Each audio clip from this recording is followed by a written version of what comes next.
ਵਾਹਿਗੁਰੂ ਜੀ ਕਾ ਖਾਲਸਾ, ਵਾਹਿਗੁਰੂ ਜੀ ਕੀ ਫਤਿਹ ਜੀ। ਸਾਰੇ ਵੀਰਾਂ ਭੈਣਾਂ ਨੂੰ ਸਵਾਗਤ ਹੈ ਜੀ ਆਪ ਸਾਰਿਆਂ ਦਾ ਗੁਰਮਤ ਆਨਲਾਈਨ ਕਲਾਸ ਵਿੱਚ। ਆਪ ਸਾਰਿਆਂ ਨੂੰ ਜੀ ਆਇਆਂ ਆਖਿਆ ਜਾਂਦਾ ਹੈ। ਜਿਵੇਂ ਕਿ ਆਪ ਸਭ ਨੂੰ ਪਤਾ ਹੈ, ਅਸੀਂ ਜਪਜੀ ਸਾਹਿਬ ਜੀ ਦੀ ਵਿਚਾਰ ਸਾਰੇ ਵੀਰ ਭੈਣਾਂ ਮਿਲ ਕੇ ਕਰ ਰਹੇ ਹਾਂ ਔਰ ਜਪਜੀ ਸਾਹਿਬ ਰਾਹੀਂ ਅਸੀਂ ਜੀਵਨ ਜੁਗਤ ਸਮਝਣ ਦੀ ਟਰਾਈ ਕਰਦੇ ਹਾਂ। ਜਪਜੀ ਸਾਹਿਬ ਜੀ ਦੀ ਪਾਵਨ ਬਾਣੀ ਵਿੱਚ ਆਮ ਮਨੁੱਖ ਮਾਤਰ ਵਾਸਤੇ ਇੱਕ ਗੋਲ ਦਿੱਤਾ ਗਿਆ ਹੈ ਕਿ ਸਚਿਆਰਾ ਹੋਈ ਹੈ, ਕਿ ਸਚਿਆਰ ਕਿਵੇਂ ਹੋਣਾ ਹੈ, ਕਿਉਂਕਿ ਸਾਡੀ ਸਾਰੀ ਜ਼ਿੰਦਗੀ ਦੀਆਂ ਜਿੰਨੀਆਂ ਵੀ ਸਮੱਸਿਆਵਾਂ ਨੇ ਉਹ ਸਿਰਫ ਕੂੜ ਕਰਕੇ ਨੇ, ਝੂਠ ਕਰਕੇ ਨੇ। ਤੇ ਜੇ ਸਾਡੇ ਅੰਦਰੋਂ ਕੂੜ ਦੀ, ਝੂਠ ਦੀ ਦੀਵਾਰ ਟੁੱਟ ਜਾਏ ਤਾਂ ਬੰਦਾ ਰੱਬ ਵਰਗਾ ਹੋ ਸਕਦਾ ਹੈ। ਜਿੰਨੀਆਂ ਵੀ ਦੀਵਾਰਾਂ ਨੇ ਮਨੁੱਖਤਾ ਦੇ ਵਿੱਚ, ਚਾਹੇ ਉਹ ਜਾਤੀਵਾਦ ਦੀਆਂ ਨੇ, ਮੇਰ ਤੀਰ ਦੀਆਂ ਹਨ, ਜਾਂ ਉਹ ਪਾਪ ਅਪਰਾਧ ਦੀਆਂ ਨੇ, ਇਹ ਸਾਰੀਆਂ ਦੀਵਾਰਾਂ ਟੁੱਟ ਸਕਦੀਆਂ ਨੇ। ਜਿਵੇਂ ਅਸੀਂ 2 ਮਿੰਟ ਪਹਿਲਾਂ ਆਪ ਵਿਚਾਰ ਕਰ ਰਹੇ ਸੀ ਦਵਾਈਆਂ ਵਾਸਤੇ ਗੁਰੂ ਨਾਨਕ ਸਾਹਿਬ ਮੋਦੀਖਾਨਾ ਦੀ, ਤਾਂ ਜੇਕਰ ਇਹ ਵੇਖਿਆ ਜਾਏ ਤਾਂ ਕਿੱਡੀ ਵੱਡੀ ਲੁੱਟ ਖਸੁੱਟ ਹੈ। ਤਾਂ ਜਿਹੜਾ ਜੀਵਨ ਜੇਕਰ ਬੰਦਾ ਸਚਿਆਰ ਹੋ ਜਾਏ ਤਾਂ ਇਹ ਸਾਰੀਆਂ ਸਮੱਸਿਆਵਾਂ ਦਾ ਸੋਲੂਸ਼ਨ ਹੋ ਸਕਦਾ ਹੈ। ਧਰਮ ਦੇ ਨਾਮ ਦੇ ਉੱਤੇ ਬਹੁਤ ਸਾਰੇ ਐਸੇ ਕਰਮਕਾਂਡ ਕੀਤੇ ਜਾਂਦੇ ਸਨ, ਅੱਜ ਵੀ ਕੀਤੇ ਜਾ ਰਹੇ ਹਨ, ਜਿਨ੍ਹਾਂ ਦਾ ਧਰਮ ਦੇ ਨਾਲ ਦੂਰ ਦਾ ਵੀ ਸੰਬੰਧ ਨਹੀਂ ਹੈ। ਉਹ ਅਸੀਂ ਜਪਜੀ ਸਾਹਿਬ ਜੀ ਦੀਆਂ ਆਰੰਭਕ ਪੌੜੀਆਂ ਵਿੱਚ ਵਿਚਾਰ ਆਏ ਹਾਂ। ਤੇ ਸਚਿਆਰ ਹੋਣ ਵਾਸਤੇ ਇੱਕੋ ਹੀ ਸਾਧਨ ਹੈ, ਤੇ ਉਹ ਸਾਧਨ ਹੈ ਹੁਕਮ ਰਜ਼ਾਈ ਚੱਲਣਾ, ਨਾਨਕ ਲਿਖਿਆ ਨਾਲ ਰਜ਼ਾ ਦੇ ਅੰਦਰ ਤੁਰਨਾ, ਕੁਦਰਤ ਦੇ ਨਿਯਮਾਂ ਨੂੰ ਸਮਝਣਾ ਔਰ ਰੱਬੀ ਭਾਣੇ ਦੇ ਅੰਦਰ ਜ਼ਿੰਦਗੀ ਗੁਜ਼ਾਰਨੀ। ਜੇ ਅਸੀਂ ਸੌਖੇ ਤਰੀਕੇ ਨਾਲ ਸਮਝਣਾ ਹੋਵੇ ਤਾਂ ਜੋ ਵੇ ਆਫ ਲਾਈਫ ਸਾਹਿਬ ਸ੍ਰੀ ਗੁਰੂ ਨਾਨਕ ਪਾਤਸ਼ਾਹ ਜੀ ਨੇ ਦਿੱਤਾ ਹੈ, ਗੁਰਬਾਣੀ ਰਾਹੀਂ ਉਸ ਵੇ ਆਫ ਲਾਈਫ ਨੂੰ ਅਪਣਾ ਲੈਣਾ, ਯਾਨੀ ਗੁਰਬਾਣੀ ਮੁਤਾਬਕ ਜ਼ਿੰਦਗੀ ਜੀਣੀ। ਤਾਂ ਕੱਲ ਤੱਕ ਅਸੀਂ 36 ਪੌੜੀਆਂ ਦੀ ਵਿਚਾਰ ਸਾਂਝੀ ਕਰ ਚੁੱਕੇ ਹਾਂ। ਅੱਜ 37ਵੀਂ ਪੌੜੀ ਦੀ ਵਿਚਾਰ ਆਪ ਜੀ ਦੇ ਨਾਲ ਸਾਂਝੀ ਕਰ ਰਹੇ ਹਾਂ। ਕੱਲ ਅਸੀਂ ਵਿਚਾਰਿਆ ਸੀ ਸਰਮਖੰਡ ਕੀ ਬਾਣੀ ਰੂਪ, ਕਿ ਜਦੋਂ ਬੰਦਾ ਮਿਹਨਤ ਕਰਦਾ ਹੈ, ਗਿਆਨ ਦੇ ਰਾਹਾਂ ਤੇ ਤੁਰਦਾ ਹੈ, ਘਾਲਣਾ ਘਾਲਦਾ ਹੈ, ਤਾਂ ਇਹਦੇ ਜੀਵਨ ਦੇ ਅੰਦਰ ਸੁੰਦਰਤਾ ਪੈਦਾ ਹੁੰਦੀ ਹੈ। ਭਾਵ ਇਹਦੀ ਮਾਨਸਿਕਤਾ ਸੁੰਦਰ ਹੋ ਜਾਂਦੀ ਹੈ, ਇਹਦੀ ਬੋਲ ਬਾਣੀ ਸੁਧਰ ਜਾਂਦੀ ਹੈ, ਇਹਦਾ ਬੌਧਿਕ ਵਿਕਾਸ ਹੁੰਦਾ ਹੈ, ਆਤਮਿਕ ਤਲ ਤੇ ਬੰਦਾ ਮਹਾਨ ਹੋ ਜਾਂਦਾ ਹੈ, ਇਹਦਾ ਵਿਹਾਰ ਬੜਾ ਸੋਹਣਾ ਹੋ ਜਾਂਦਾ ਹੈ, ਇਹਦੀ ਸੋਚ ਬੜੀ ਸੋਹਣੀ ਹੋ ਜਾਂਦੀ ਹੈ ਔਰ ਇੰਨਾ ਸੁੰਦਰ ਸੋਚ ਵਾਲਾ ਇਹ ਇਨਸਾਨ ਹੋ ਜਾਂਦਾ ਹੈ ਕਿ ਇਹਦੀ ਉੱਚਤਾ ਨੂੰ, ਇਹਦੀ ਉੱਚੀ ਅਵਸਥਾ ਨੂੰ ਬਿਆਨ ਕਰਨਾ ਵੀ ਮੁਸ਼ਕਲ ਹੋ ਜਾਂਦਾ ਹੈ। ਹੁਣ ਅਗਲਾ ਬਚਨ ਹੈ ਕਰਮ ਖੰਡ ਕੀ ਬਾਣੀ ਜੋਰ। ਕਰਮ ਸ਼ਬਦ ਜੇ ਅਸੀਂ ਫਾਰਸੀ ਦਾ ਲਵੀਏ ਤਾਂ ਉਹਦਾ ਮਤਲਬ ਹੁੰਦਾ ਹੈ ਕਿਰਪਾ। ਜੇ ਕਰਮ ਹਿੰਦੀ ਜਾਂ ਸੰਸਕ੍ਰਿਤ ਦਾ ਲਿਆ ਜਾਏ ਤੇ ਕਰਮ ਦਾ ਮਤਲਬ ਹੈ ਕੰਮ। ਇਹਦੇ ਬਾਰੇ ਅਸੀਂ ਪਹਿਲਾਂ ਵਿਚਾਰ ਚੁੱਕੇ ਹਾਂ ਕਿ ਰੱਬ ਦਾ ਹਰ ਕੰਮ ਹੀ ਕਿਰਪਾ ਬਣ ਜਾਂਦੀ ਹੈ, ਕਿਉਂਕਿ ਉਹਦੇ ਪਿੱਛੇ ਰੱਬ ਦੀ ਕੋਈ ਆਪਣੀ ਲੋੜ ਨਹੀਂ, ਤਮਾ ਨਹੀਂ। ਬਿਨਾਂ ਤਮੇ ਤੋਂ ਉਹ ਰੱਬ ਸਾਨੂੰ ਦੇ ਰਿਹਾ ਹੈ, ਕੁਦਰਤ ਸਾਨੂੰ ਸਭ ਕੁਝ ਦੇਈ ਜਾ ਰਹੀ ਹੈ। ਤੇ ਇੱਥੇ ਖੰਡ ਦਾ ਮਤਲਬ ਹੈ ਹਿੱਸਾ।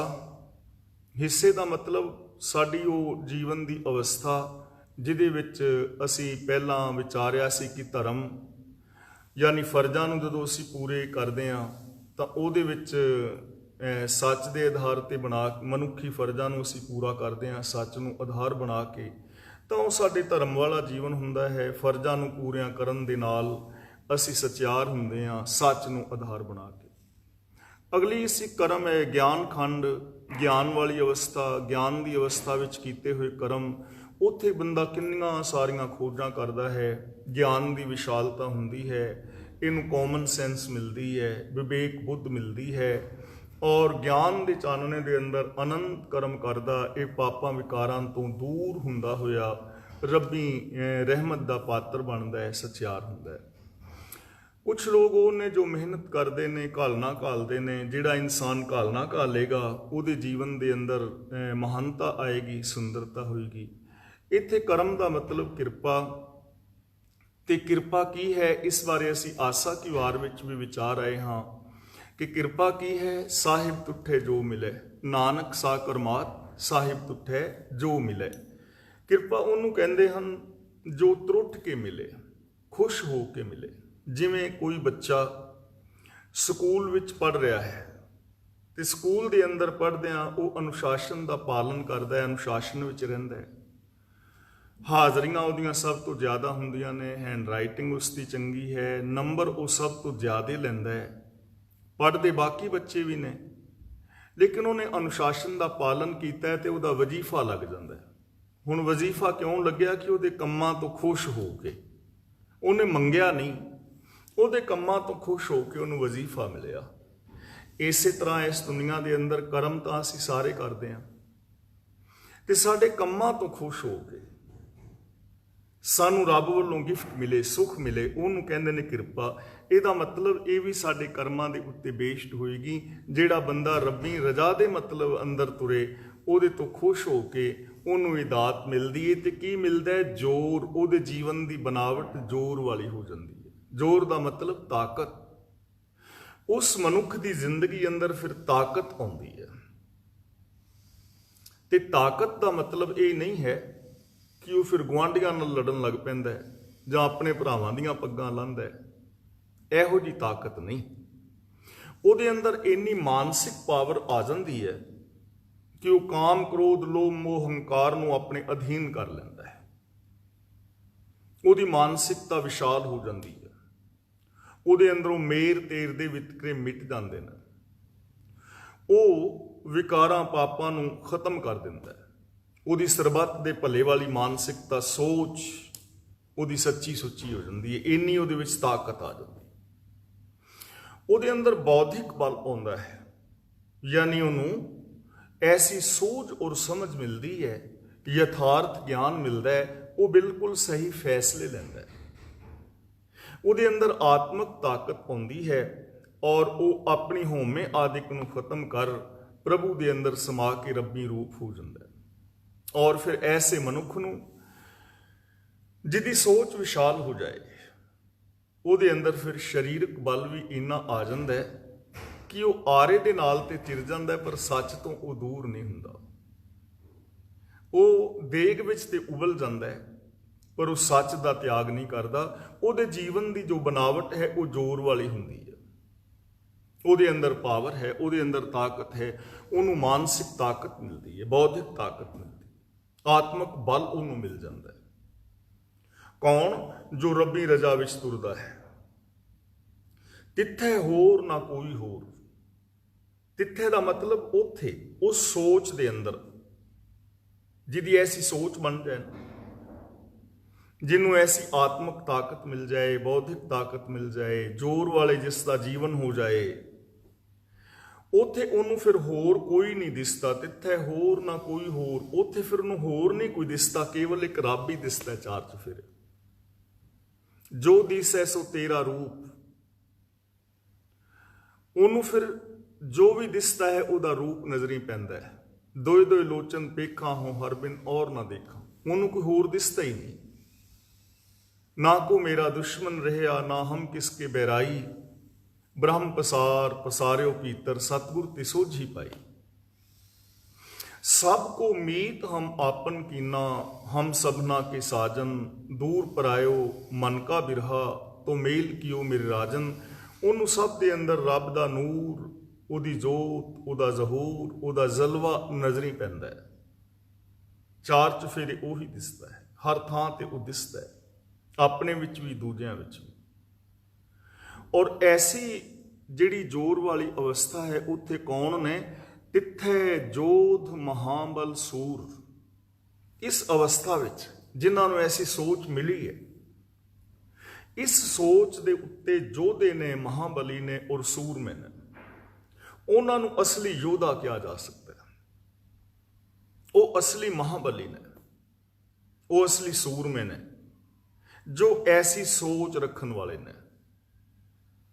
ਉਹਨਾਂ ਨੂੰ ਅਸੀਂ ਸੂਰਮਾ ਕਹਿ ਸਕਦੇ ਹਾਂ। ਜਾ ਕੋ ਹਰ ਰੰਗ ਲਾਗੋ ਇਸ ਯੁਗ ਮੈਂ, ਸੋ ਕਹੀਅਤ ਹੈ ਸੂਰਾ। ਸੂਰਮੇ ਦਾ ਮਤਲਬ ਕੇਵਲ ਇੰਨਾ ਨਹੀਂ ਕਿ ਮੈਦਾਨ ਦੇ ਅੰਦਰ ਜਾ ਕੇ ਕਿਸੇ ਨੂੰ ਮਾਰ ਦੇਣਾ ਜਾਂ ਜੰਗੀ ਜਿੱਤ ਪ੍ਰਾਪਤ ਕਰ ਲੈਣੀ।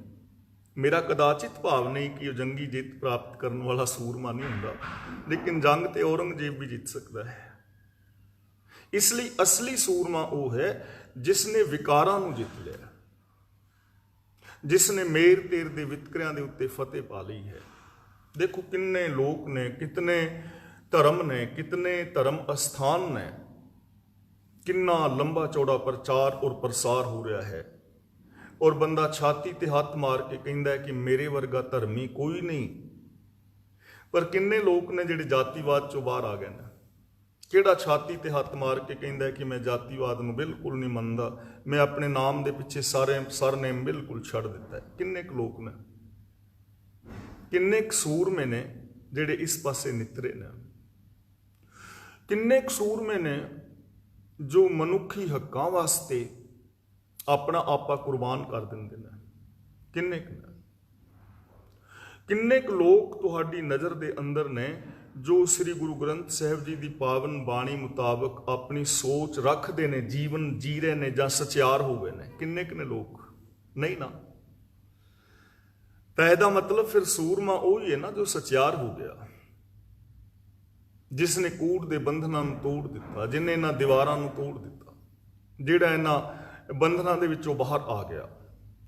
ਉਹ ਜੇਕਰ ਮੈਦਾਨੇ ਜੰਗ ਦੇ ਅੰਦਰ ਜੂਝੇਗਾ ਤਾਂ ਹਿਊਮਨ ਰਾਈਟਸ ਵਾਸਤੇ ਜੂਝੇਗਾ, ਉਹ ਮਨੁੱਖਤਾ ਦੇ ਭਲੇ ਵਾਸਤੇ ਲੜੇਗਾ। ਉਹਨੂੰ ਰਾਜ ਭਾਗ ਦੀ ਦੂਜੇ ਦੀ ਜ਼ਰੂਰਤ ਨਹੀਂ ਹੋਵੇਗੀ। ਉਹ ਕਹਿ ਦੇਵੇਗਾ ਰਾਜ ਨਾ ਚਾਹੂੰ ਮੁਕਤ ਨਾ ਚਾਹੂੰ ਮਨ ਪ੍ਰੀਤ ਚਰਨ ਕਮਲਾਰੇ, ਮੇਰੀ ਸੱਚ ਦੇ ਨਾਲ ਪ੍ਰੀਤ ਬਣੀ ਰਹੇ। ਨਾ ਮੈਨੂੰ ਮਰਨ ਤੋਂ ਬਾਅਦ ਵਾਲੀ ਮੁਕਤੀ ਚਾਹੀਦੀ ਹੈ ਔਰ ਨਾ ਸੱਚ ਨੂੰ ਛੱਡ ਕੇ ਮੈਨੂੰ ਰਾਜ ਚਾਹੀਦਾ ਹੈ। ਮੈਨੂੰ ਪ੍ਰੀਤ ਚਾਹੀਦੀ ਹੈ ਸੱਚ ਦੀ। ਉਹਨੂੰ ਗੁਰੂ ਜੀ ਸੂਰਮਾ ਕਹਿੰਦੇ ਨੇ। ਉਹ ਯੋਧਾ ਹੈ, ਉਹ ਮਹਾਬਲੀ ਹੈ, ਜਿਨੇ ਇਹਨਾਂ ਵਿਕਾਰਾਂ ਦੇ ਉੱਤੇ ਆਪਣਾ ਕਬਜ਼ਾ ਕਰ ਲਿਆ, ਜਿਹੜਾ ਇਹਨਾਂ ਵਿਕਾਰਾਂ ਅੱਗੇ ਡੋਲਦਾ ਨਹੀਂ। ਅਸੀਂ ਤਾਂ ਨਿੱਕੀਆਂ ਨਿੱਕੀਆਂ ਚਿੰਤਾਵਾਂ ਦੇ ਨਾਲ ਪਰੇਸ਼ਾਨ ਹੋ ਜਾਂਦੇ ਹਾਂ। ਬੰਦਾ ਥਾਂ ਥਾਂ ਤੇ ਆਪਣਾ ਈਮਾਨ ਵੇਚ ਦਿੰਦਾ ਹੈ, ਨਿੱਕੀ ਨਿੱਕੀ ਗੱਲ ਦੇ ਉੱਤੇ ਫੈਸਲਾ ਕਰ ਲੈਂਦਾ ਹੈ, ਸੱਚ ਦੇ ਨਾਲ ਸੱਚ ਨੂੰ ਤਿਆਗ ਦਿੰਦਾ ਹੈ, ਧਰਮ ਨੂੰ ਤਿਆਗ ਦਿੰਦਾ ਹੈ। ਸਾਡੀ ਜੀ ਮਾਸੀ ਨਹੀਂ ਮੰਨਦੀ, ਮਾਸੀ ਨਾਰਾਜ਼ ਹੋ ਜਾਏਗੀ ਜੇ ਇਹ ਕੰਮ ਕੀਤਾ ਤੇ। ਸੱਚ ਨਾਲੋਂ ਮਾਸੀ ਵੱਡੀ ਹੈ। ਮੇਰਾ ਕਹਿਣ ਦਾ ਕਦਾਚਿਤ ਭਾਵ ਨਹੀਂ ਕਿ ਇਹਨਾਂ ਰਿਸ਼ਤਿਆਂ ਨੂੰ ਤੋੜਿਆ ਜਾਏ। ਮਾਸੀ ਸ਼ਬਦ ਮੇਰੇ ਜ਼ੁਬਾਨ ਚੋਂ ਨਿਕਲ ਗਿਆ। ਕਹਿਣ ਤੋਂ ਭਾਵ ਕਿ ਸਾਡੇ ਰਿਸ਼ਤੇ ਨਾਤੇ ਲੋਕਾਚਾਰੀ, ਉਹਦੇ ਕਰਕੇ ਅਸੀਂ ਸੱਚ ਨੂੰ ਛੱਡ ਦਿੰਦੇ ਹਾਂ। ਕਬੀਰ ਜੀ ਕਿਤਨੇ ਵੱਡੇ ਮਹਾਬਲੀ ਸੂਰਮੇ ਹੋਣਗੇ ਜਿਨ੍ਹਾਂ ਨੇ ਲੋਕਾਚਾਰ ਦਾ ਤਿਆਗ ਕਰ ਦਿੱਤਾ। ਕਬੀਰ ਜੀ ਨੂੰ ਲੋਕ ਕਹਿੰਦੇ ਨੇ ਕਿ ਤੂੰ ਤੇ ਬੇਪੱਤਾ ਹੈ, ਨਾ ਮੁਸਲਮਾਨਾਂ ਵਾਲੇ ਕੰਮ ਕਰਨਾ ਹੈ, ਨਾ ਹਿੰਦੂਆਂ ਵਾਲੇ ਕੰਮ ਕਰਨਾ ਹੈ, ਨਾ ਤੂੰ ਮੱਕਾ ਕਾਬਾ ਜਾਂਦਾ ਹੈ, ਨਾ ਤੂੰ ਗੰਗਾ ਤੇ ਜਾਂਦਾ ਹੈ, ਤੂੰ ਕੈਸਾ ਬੰਦਾ। ਉਹ ਕਹਿੰਦੇ ਨੇ ਹਮ ਅਪਤ ਹੈ ਆਪਣੀ ਪਤ ਖੋਈ, ਹਮਰੇ ਖੋਜ ਪਰੋਮਤ ਕੋਈ, ਪਤ ਅਪਤ ਤਾਕੀ ਨਹੀਂ ਲਾਜ, ਤਬ ਜਾਣੋਗੇ ਜਬ ਉਗਰਹਿ ਗੋਪਾਜ। ਇਹ ਦੁਨੀਆ ਦੇ ਲੋਕੋ ਤੁਹਾਨੂੰ ਉਦੋਂ ਪਤਾ ਲੱਗੇਗਾ ਜਦੋਂ ਤੁਹਾਡੇ ਪਰਦੇ ਫਾਸ਼ ਹੋਣਗੇ। ਮੈਨੂੰ ਤੇ ਤੁਸੀਂ ਕਹਿੰਦੇ ਹੋ ਕਿ ਤੈਨੂੰ ਇੱਜ਼ਤ ਬੇਇੱਜ਼ਤੀ ਦੀ ਲਾਜ ਨਹੀਂ, ਤੁਹਾਡਾ ਪਤਾ ਉਦੋਂ ਲੱਗੇਗਾ ਜਦੋਂ ਪਰਦੇ ਫਾਸ਼ ਹੋਣਗੇ, ਜੋ ਤੁਸੀਂ ਧਰਮੀ ਬਣੇ ਫਿਰਦੇ ਹੋ। ਅਸਲੀ ਤੁਹਾਡੀ ਅਸਲੀਅਤ ਦਾ ਪਤਾ ਲੱਗੇਗਾ। ਕਿੰਨੇ ਬੇਬਾਕ ਹੋਣਗੇ ਨਾ, ਉਹਨਾਂ ਨੂੰ ਕਹਿੰਦੇ ਨੇ ਸੂਰਮੇ। ਜਦੋਂ ਜਾਤੀਵਾਦ ਦੀ ਗੱਲ ਆਈ ਤੇ ਉਸ ਸਮੇਂ ਜਦੋਂ ਸ਼ੂਦਰ ਵਾਸਤੇ ਇਹ ਨਿਯਮ ਸਨ ਕਿ ਜੇ ਬੋਲੇ ਤੇ ਇਹਦੀ ਜ਼ਬਾਨ ਕੱਟ ਦਿਓ, ਉਦੋਂ ਭਗਤ ਕਬੀਰ ਜੀ ਕਹਿ ਰਹੇ ਨੇ ਜੋ ਤੂੰ ਬ੍ਰਾਹਮਣ ਬ੍ਰਹਮਣੀ ਜਾਇਆ ਤੋ ਆਨ ਬਾਟ ਕਾਹੇ ਨਹੀਂ ਆਇਆ, ਤੁਮ ਕਤ ਬਾਮਨ ਹਮ ਕਤ ਸੂਦ, ਹਮ ਕਤ ਲੋਹੂ ਤੁਮ ਕਤ ਦੂਧ। ਜਦੋਂ ਉਦੋਂ ਇਹ ਬਚਨ ਕਹੇ ਹੋਣਗੇ ਤੇ ਕਿੱਡੇ ਵੱਡੇ ਸੂਰਮੇ ਹੋਣਗੇ। ਅੱਜ ਵੀ ਕਿਸੇ ਭ੍ਰਸ਼ਟ ਰਾਜਨੀਤਿਕ ਨੂੰ ਤੁਸੀਂ ਭ੍ਰਸ਼ਟ ਕਹਿ ਕੇ ਦੇਖੋ, ਜੇਲ੍ਹਾਂ ਵਿੱਚ ਪਾ ਦੇਣਗੇ। ਕਿੱਡੇ ਵੱਡੇ ਗੁਰੂ ਨਾਨਕ ਦੇਵ ਜੀ ਸੂਰਮੇ ਹੋਣਗੇ ਜਿਹੜੇ ਬਾਬਰ ਨੂੰ ਦੇ ਸਾਹਮਣੇ ਜਾਬਰ ਕਹਿ ਰਹੇ ਨੇ ਔਰ ਕਹਿੰਦੇ ਨੇ ਰਾਜੇ ਸ਼ਿਹੀ ਮੁਕੱਦਮ ਕੁੱਤੇ, ਜਾਏ ਜਗਾਇਨ ਬੈਠੇ ਸੁੱਤੇ, ਚਾਕਰ ਨਹਿੰਦਾ ਪਾਇਨ ਖਾਓ, ਰੱਤ ਪਿੱਤ ਕੁੱਤੇ ਹੋ ਚਟ ਜਾਓ। ਇਹ ਹੈ ਭਗਤੀ। ਸੱਚ ਨੂੰ ਸੱਚ ਕਹਿਣਾ, ਸੱਚ ਵਾਸਤੇ ਡਟ ਜਾਣਾ। ਮਾਲਾ ਫੇਰਨੀ ਭਗਤੀ ਨਹੀਂ ਹੈ। ਮਾਲਾ ਤੁਸੀਂ ਫੇਰੀ ਜਾਓ, ਤੁਹਾਨੂੰ ਕੋਈ ਕੁਛ ਨਹੀਂ ਕਹੇਗਾ।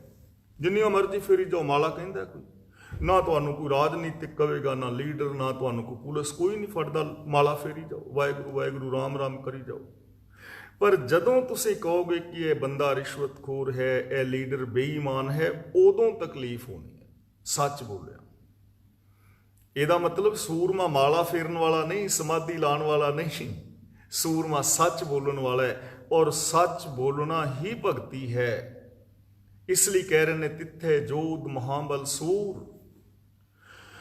ਤੇ ਉਹ ਜਿਹੜੇ ਜੋਧੇ ਮਹਾਬਲੀ ਸੂਰਮੇ ਨੇ, ਤਿੰਨ ਮਹਿ ਰਾਮ ਰਹਿਆ ਭਰਪੂਰ। ਤਿੰਨ ਮਹਿ ਦਾ ਮਤਲਬ ਉਹਨਾਂ ਵਿੱਚ, ਰਾਮ ਦਾ ਮਤਲਬ ਰਮਿਆ ਹੋਇਆ ਜੋ ਰੱਬ ਹੈ, ਰਹਿਆ ਦਾ ਮਤਲਬ ਰਿਹਾ, ਭਰਪੂਰ ਦਾ ਮਤਲਬ ਪਰਿਪੂਰਨ, ਹਰ ਵਕਤ ਉਹਨਾਂ ਦੇ ਰੋਮ ਰੋਮ ਦੇ ਅੰਦਰ ਰੱਬ ਵਸਦਾ ਹੈ, ਉਹਨਾਂ ਦੀ ਸੋਚ ਵਿੱਚ ਰੱਬ ਵਸਦਾ ਹੈ। ਉਹ ਸਚਿਆਰ ਨੇ, ਉਹ ਰੱਬ ਦੇ ਨਾਲ ਮਿਲੇ ਹੋਏ ਨੇ। ਤਾਂ ਇਹਦਾ ਮਤਲਬ ਭਗਤੀ ਕੀ ਹੋਈ ਕਿ ਜਿੱਥੇ ਹੋਰ ਕੋਈ ਦਿਸਦਾ ਹੀ ਨਹੀਂ, ਕੇਵਲ ਰੱਬ ਹੀ ਸਾਰਿਆਂ ਵਿੱਚ ਦਿਸ ਰਿਹਾ ਹੈ, ਜਿੱਥੇ ਕੋਈ ਵਿਕਾਰ ਨਹੀਂ, ਜਿੱਥੇ ਵਿਕਾਰਾਂ ਦੇ ਉੱਤੇ ਫਤਿਹ ਪਾ ਲਈ ਹੈ, ਜੋ ਸੱਚ ਵਾਸਤੇ ਵਿਕਦਾ ਨਹੀਂ ਹੈ, ਜੋ ਸੱਚ ਨੂੰ ਸੱਚ ਕਹਿੰਦਾ ਹੈ, ਜੋ ਇਸ ਗੱਲ ਦੀ ਬਿਲਕੁਲ ਵੀ ਪਰਵਾਹ ਨਹੀਂ ਕਰਦਾ, ਅਸਲ ਦੇ ਅੰਦਰ ਉਹਨਾਂ ਵਿੱਚ ਰੱਬ ਵਸਦਾ। ਇਹ ਸਮਝ ਲਓ ਕਿ ਉਹਨਾਂ ਵਿੱਚ ਰੱਬ ਵਸ ਰਿਹਾ। ਬਾਕੀ ਜਿਹੜੇ ਮੇਰੇ ਵਰਗੇ ਨੇ ਉਹ ਸਾਰੇ ਡਰਾਮਾ ਕਰ ਰਹੇ ਨੇ। ਤੇ ਇਸ ਦੁਨੀਆ ਦੇ ਅੰਦਰ ਧਰਮ ਦੇ ਨਾਮ ਤੇ ਬਹੁਤ ਵੱਡੇ ਵੱਡੇ ਡਰਾਮੇ ਹੋ ਰਹੇ ਨੇ। ਇੱਕ ਤੋਂ ਇੱਕ ਵੱਧ ਡਰਾਮੇਬਾਜ਼ ਇਸ ਦੁਨੀਆ ਦੇ ਅੰਦਰ ਆਪ ਨੂੰ ਮਿਲ ਜਾਏਗਾ। ਧਰਮ ਦੇ ਨਾਮ ਦੇ ਉੱਤੇ ਡਰਾਮੇ ਕਰਨ ਵਾਲੇ ਇੱਕ ਤੋਂ ਇੱਕ ਵੱਧ ਮਿਲਣਗੇ, ਗਲੀਆਂ ਬਾਜ਼ਾਰਾਂ ਵਿੱਚ ਮਿਲਣਗੇ। ਇਸ ਲਈ ਗੁਰਦੇਵ ਪਾਤਸ਼ਾਹ ਜੀ ਕਹਿੰਦੇ ਨੇ ਉਹਨਾਂ ਦੇ ਅੰਦਰ ਰੱਬ ਪਰਿਪੂਰਨ ਹੈ। ਪਰਿਪੂਰਨ ਦਾ ਮਤਲਬ ਹਰ ਵਕਤ ਉਹਨਾਂ ਦੇ ਅੰਦਰ ਸੱਚ ਹੈ। ਜਦ ਬੋਲਣਗੇ ਉਦੋਂ ਸੱਚ ਬੋਲਣਗੇ, ਜਦ ਕੋਈ ਕਰਮ ਕਰਨਗੇ ਸੱਚ ਕਰਨਗੇ, ਜਦੋਂ ਸੋਚਣਗੇ ਸੱਚ ਸੋਚਣਗੇ, ਕਿਉਂਕਿ ਰਮਿਆ ਹੋਇਆ ਹੈ ਨਾ, ਪਰਿਪੂਰਨ ਹੈ ਅੰਦਰ। ਤੇ ਜੈਸੀ ਇਨਪੁਟ ਹੋਏਗੀ ਵੈਸੀ ਆਊਟਪੁੱਟ ਆਏਗੀ। ਜੈਸਾ ਬੀਜ ਅੰਦਰ ਹੋਏਗਾ ਉਹ ਪ੍ਰਗਟ ਹੋਏਗਾ। ਤੇ ਤੁਸੀਂ ਸਮਾਜ ਦੇ ਅੰਦਰ ਵੇਖੋ ਵਿਚਰ ਕੇ, ਅਸੀਂ ਵਿਚਰਦੇ ਹਾਂ ਨਾ ਸਾਰੇ, ਮਨੁੱਖਤਾ ਦੇ ਅੰਦਰੋਂ ਧਰਮ ਪ੍ਰਗਟ ਹੋਣਾ ਚਾਹੀਦਾ ਸੀ, ਲੇਕਿਨ ਧਰਮ ਪ੍ਰਗਟ ਤੇ ਕਿਤੇ ਵੀ ਨਹੀਂ। ਹੁਣ ਇੰਡੀਆ ਵੱਲ ਜੇ ਅਸੀਂ ਝਾਤ ਮਾਰੀਏ ਤਾਂ ਇੱਕ ਇੱਕ ਪਿੰਡ ਦੇ ਅੰਦਰ 3-3 4-4 ਗੁਰਦੁਆਰੇ ਨੇ, 2-2 3-3 4-4 ਮੰਦਿਰ ਵੀ ਨੇ, ਹੋਰ ਡੇਰੇ ਵੀ ਨੇ। ਯਾਨੀ ਘੱਟ ਤੋਂ ਘੱਟ ਜੋ ਧਰਮ ਸਥਾਨ ਨੇ ਰਲਵੇਂ ਮਿਲਵੇਂ 7-7 8-8 ਧਰਮ ਸਥਾਨ ਇੱਕ ਇੱਕ ਪਿੰਡ ਵਿੱਚ ਨੇ। ਤਾਂ ਉਹ ਪਿੰਡ ਤਾਂ ਬਿਲਕੁਲ ਧਰਮੀ ਹੋਣੇ ਚਾਹੀਦੇ ਨੇ। ਪਰ ਕੀ ਉਹਨਾਂ ਪਿੰਡਾਂ ਦੇ ਵਿੱਚੋਂ ਕੋਈ ਰਾਤ ਨੂੰ 10-11 ਵਜੇ ਨੌਜਵਾਨ ਕੁੜੀ ਪਿੰਡ ਦੇ ਦੂਜੇ ਕਿਨਾਰੇ ਵੱਲ ਜਾ ਸਕਦੀ ਹੈ ਇਕੱਲੀ? ਨਹੀਂ ਨਾ। ਪਰ ਇਹਨਾਂ ਦੇਸ਼ਾਂ ਵਿੱਚ ਇਹ ਨਹੀਂ ਮੈਂ ਕਹਿ ਰਿਹਾ ਕਿ ਸਾਰੇ ਦੇਸ਼ ਧਰਮੀ ਨੇ ਤੇ ਉਹ ਧਰਮੀ ਨੇ, ਇਹ ਚੀਜ਼ ਸਮਝਣ ਵਾਲੀ ਹੈ। ਹੁਣ ਰਿਵਰ ਸਾਈਡ ਵੱਲ ਘੁੰਮਣ ਜਾਈਏ ਤਾਂ ਨੌਜਵਾਨ ਬੱਚੀਆਂ ਨੇ ਇਕੱਲੀਆਂ ਫਿਰ ਰਹੀਆਂ ਨੇ, ਕੋਈ ਉਹਨਾਂ ਵੱਲ ਮਾੜੀ ਨਜ਼ਰ ਨਾਲ ਦੇਖਦਾ ਵੀ ਨਹੀਂ, ਕੋਈ ਇਹੋ ਜਿਹੀ ਘਟਨਾ ਘਟਣ ਦਾ ਸਵਾਲ ਹੀ ਪੈਦਾ ਨਹੀਂ ਹੈ। ਲੇਕਿਨ ਇਹਨਾਂ ਨੂੰ ਅਸੀਂ ਇਹ ਧਰਮੀ ਕਹਿੰਦੇ ਹਾਂ। ਤੇ ਜਿਨ੍ਹਾਂ ਨੂੰ ਅਸੀਂ ਧਰਮੀ ਕਹਿੰਦੇ ਹਾਂ ਉੱਥੇ ਕੀ ਐਸਾ ਹੋ ਸਕਦਾ? ਕਦੇ ਵੀ ਨਹੀਂ। ਫਿਰ ਧਰਮ ਕਿੱਥੇ ਗਿਆ? ਇਸ ਲਈ ਧਰਮ ਦੇ ਨਾਮ ਤੇ ਡਰਾਮੇਬਾਜ਼ੀ ਹੈ ਤੇ ਗੁਰੂ ਪਾਤਸ਼ਾਹ ਨੇ ਇਸ ਡਰਾਮੇਬਾਜ਼ੀ ਦਾ ਬਿਲਕੁਲ ਪਰਦੇ ਫਾਸ਼ ਕੀਤੇ ਨੇ। ਗੁਰਦੇਵ ਪਾਤਸ਼ਾਹ ਜੀ ਕਹਿੰਦੇ ਨੇ ਤਿੰਨ ਮਹਿ ਰਾਮ ਰਹਿਆ ਭਰਪੂਰ।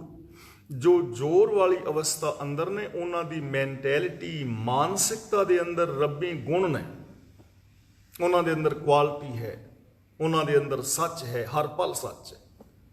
ਤੇ ਉਹਨਾਂ ਦੀ ਕੈਸੀ ਹੈ ਅਵਸਥਾ? ਤਿੱਥੈ ਸੀਤੋ ਸੀਤਾ ਮਹਿਮਾ ਮਾਹੇ।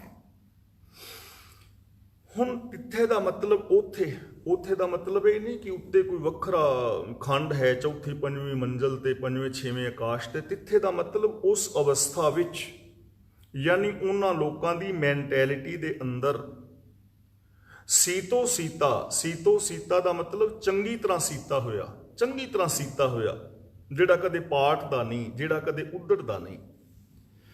ਮਹਿਮਾ ਮਾਹੇ, ਮਹਿਮਾ ਦਾ ਮਤਲਬ ਸਿੱਧ ਸਲਾਹ, ਮੀਨਸ ਪੋਜ਼ਿਟਿਵ ਥਿੰਕਿੰਗ, ਸਕਾਰਾਤਮਕ ਸੋਚ, ਗੁਣਾਤਮਕ ਸੋਚ। ਰੱਬੀ ਰਜਾ ਭਾਣੇ ਦੇ ਅੰਦਰ ਮਨ ਬਿਲਕੁਲ ਸੀਤਾ ਹੋਇਆ ਹੈ। ਉਸ ਅਵਸਥਾ ਦੇ ਅੰਦਰ ਜੋ ਮਨ ਹੈ ਉਹ ਸੱਚ ਦੇ ਨਾਲ ਚੰਗੀ ਤਰ੍ਹਾਂ ਸੀਤਾ ਹੋਇਆ ਹੈ। ਹੁਣ ਉਹਨਾਂ ਦਾ ਮਨ ਕਿਵੇਂ ਸੀਤਾ ਜਾਂਦਾ? ਦੇਖੋ ਪ੍ਰੋਬਲਮ ਹੈ ਥੋੜੀ ਜਿਹੀ ਸੀਣ ਵਾਸਤੇ, ਇਸ ਚੀਜ਼ ਨੂੰ ਸਮਝ ਲੈਣਾ। ਕੋਈ ਬੀਬੀ ਭੈਣ ਜਾਂ ਵੀਰ ਟੇਲਰ ਮਸ਼ੀਨ ਚਲਾ ਰਿਹਾ ਹੈ, ਕੱਪੜੇ ਸੀ ਰਿਹਾ ਹੈ, ਇੱਕ ਧਾਗਾ ਉੱਤੇ ਫਿਰਕੀ ਵਿੱਚ ਚੱਲ ਰਿਹਾ ਹੈ ਤੇ ਮਸ਼ੀਨ ਦੇ ਇੱਕ ਧਾਗਾ ਅੰਦਰਲੀ ਫਿਰਕੀ ਤੇ ਚੱਲਦਾ ਹੈ। ਸੂਈ ਜਿਹੜੀ ਹੈ ਬਾਹਰ ਵਾਲੇ ਧਾਗੇ ਦੇ ਸਹਿਯੋਗ ਦੇ ਨਾਲ ਅੰਦਰ ਵਾਲੇ ਧਾਗੇ ਨੂੰ ਬਾਹਰ ਕੱਢ ਕੇ ਇੱਕ ਗੰਢ ਮਾਰਦੀ ਜਾਂਦੀ ਹੈ ਤੇ ਉਹ ਕੱਪੜਾ ਸੀਪਦਾ ਜਾਂਦਾ, ਉਧੜਦਾ ਨਹੀਂ। ਕਈ ਵਾਰ ਹੁੰਦਾ ਅੰਦਰਲੀ ਫਿਰਕੀ ਦਾ ਧਾਗਾ ਮੁੱਕ ਜਾਂਦਾ ਤੇ ਬੰਦਾ ਮਸ਼ੀਨ ਘੁਮਾਈ ਜਾ ਰਿਹਾ ਬੜੀ ਤੇਜ਼ੀ ਨਾਲ ਤੇ ਕੱਪੜੇ ਦੇ ਉੱਤੇ ਸੀਣ ਵੀ ਵੱਜਦੀ ਜਾ ਰਹੀ ਹੈ, ਪਰ ਜਦੋਂ ਕੱਪੜੇ ਨੂੰ ਚੁੱਕਦਾ ਕੱਪੜਾ ਉਧੜ ਜਾਂਦਾ ਹੈ। ਇਸ ਵਾਸਤੇ ਕੱਪੜਾ ਚੰਗੀ ਤਰ੍ਹਾਂ ਸੀਪ ਜਾਏ, ਦੋਵੇਂ ਧਾਗੇ ਚਾਹੀਦੇ ਨੇ, ਅੰਦਰਲਾ ਧਾਗਾ ਵੀ ਔਰ ਬਾਹਰਲਾ ਵੀ। ਕੱਲਾ ਬਾਹਰਲਾ ਧਾਗਾ ਹੋਏਗਾ ਕੱਪੜਾ ਸੀਪੇਗਾ ਨਹੀਂ। ਹੁਣ ਜੇ ਸੱਚ ਦੇ ਨਾਲ ਸੀਪਣਾ ਤੇ ਦੋ ਧਾਗੇ ਚਾਹੀਦੇ ਨੇ, ਇੱਕ ਤੇ ਬਾਹਰਲਾ ਧਾਗਾ ਜਿਹੜਾ ਸਾਡਾ ਬਾਹਰਲਾ ਜੀਵਨ ਹੈ, ਜੋ ਮੇਰੇ ਬਾਹਰਲੇ ਬੋਲ ਨੇ। ਇਹ ਤਾਂ ਮੈਂ ਹੁਣ ਗੁਰਬਾਣੀ ਦੀ ਗੱਲ ਕਰ ਰਿਹਾ ਹਾਂ ਔਰ ਬੜੇ ਕੌਨਫੀਡੈਂਸ ਨਾਲ ਕਰ ਰਿਹਾ। ਇਹ ਤੇ ਹੈਗਾ ਬਾਹਰ ਦਾ ਧਾਗਾ, ਜੋ ਮੇਰਾ ਬਾਹਰਲਾ ਜੀਵਨ ਹੈ, ਜੋ ਬਾਹਰੋਂ ਮੈਂ ਵਿਖਾ ਰਿਹਾ, ਬੋਲ ਰਿਹਾ, ਕੱਪੜੇ ਪਾਏ ਨੇ, ਤੇ ਬਾਹਰਲਾ ਧਾਗਾ ਹੈ। ਅੰਦਰਲਾ ਧਾਗਾ ਹੈ ਮੇਰੀ ਮੈਂਟੈਲਿਟੀ, ਸੋਚ। ਉਹਦੇ ਵਿੱਚ ਕੀ ਹੈ ਕਿ ਉਹਦੇ ਵਿੱਚ ਵੀ ਸੱਚ ਹੈ। ਜੇ ਅੰਦਰ ਵੀ ਸੱਚ ਹੈ, ਬਾਹਰ ਵੀ ਸੱਚ ਹੈ, ਫਿਰ ਤੇ ਜਾਏਗਾ ਇਹ ਸੱਚ ਦੇ ਨਾਲ ਸੀਪ, ਫਿਰ ਕਦੇ ਉਧੜੇਗਾ ਨਹੀਂ। ਆਰੇ ਨਾਲ ਚੀਰ ਦਿਓਗੇ, ਉਧੜੇਗਾ ਨਹੀਂ। ਤੇ ਜੇ ਅੰਦਰਲਾ ਧਾਗਾ ਖਤਮ ਹੈ, ਸੋਚ ਦੇ ਅੰਦਰ ਨਹੀਂ, ਬਾਹਰ ਹਵਾਈ ਗੱਲਾਂ ਨੇ, ਬੰਦਾ ਉਧੜ ਜਾਏਗਾ, ਸੱਚ ਨਾਲੋਂ ਟੁੱਟ ਜਾਏਗਾ। ਔਰ ਰੀਜਨ ਹੀ ਇਹ ਹੈ ਕਿ ਬੰਦਾ ਅੰਦਰੋਂ ਹੋਰ ਤੇ ਬਾਹਰੋਂ ਹੋਰ ਹੈ। ਇਸ ਲਈ ਅੰਦਰ ਦਾ ਔਰ ਬਾਹਰ ਦਾ ਤਾਲਮੇਲ ਬਹਿਣਾ ਬਹੁਤ ਜ਼ਰੂਰੀ ਹੈ। ਸਾਨੂੰ ਕੋਈ ਕਵੇ ਨਾ ਗੁਰਦੁਆਰਾ ਸਾਹਿਬ ਬਹਿਣ ਲਈ ਜਾਂ ਕਲਾਸ ਵਿੱਚ ਬਹਿਣ ਲਈ ਜਾਂ ਘਰ ਦੇ ਅੰਦਰ ਗੁਰਬਾਣੀ ਦੀ ਗੱਲ ਕਰਨ ਲਈ, ਸੱਚ ਦੀ ਗੱਲ ਕਰਨ ਲਈ, ਤੇ ਅਸੀਂ ਆਮ ਕਹਿੰਦੇ ਆ ਯਾਰ ਸੰਗਤ ਵਿੱਚ ਜਾ ਕੇ ਮਨ ਨਹੀਂ ਲੱਗਦਾ। ਬਾਣੀ ਪੜਨ ਲੱਗਦੇ ਆ, ਪਾਠ ਕਰਨ ਲੱਗਦੇ ਆ, ਮਨ ਨਹੀਂ ਲੱਗਦਾ, ਧਿਆਨ ਉੱਡਦਾ ਹੈ। ਕਹਿੰਦੇ ਆ ਨਾ ਸਾਰਿਆਂ ਦੀ ਪ੍ਰੋਬਲਮ ਹੈ। ਜੇ ਪੁੱਛੀਏ ਵੀ ਕੀ ਯਾਦ ਆਉਂਦਾ ਹੈ, ਬੱਚਿਆਂ ਵੱਲ ਧਿਆਨ ਚਲਾ ਜਾਂਦਾ ਹੈ, ਧਿਆਨ ਆ ਜਾਂਦਾ ਵੀ ਰੋਟੀ ਪਕਾਣੀ ਹੈ, ਪਤੀ ਦੇਵ ਨੇ ਆਉਣਾ ਹੈ, ਪਤੀ ਨੂੰ ਧਿਆਨ ਆ ਜਾਂਦਾ ਕਿ ਫੀਸ ਤਾਰਨੀ, ਯਾਨੀ ਐਵੇਂ ਧਿਆਨ ਜਾਂਦਾ ਨਾ।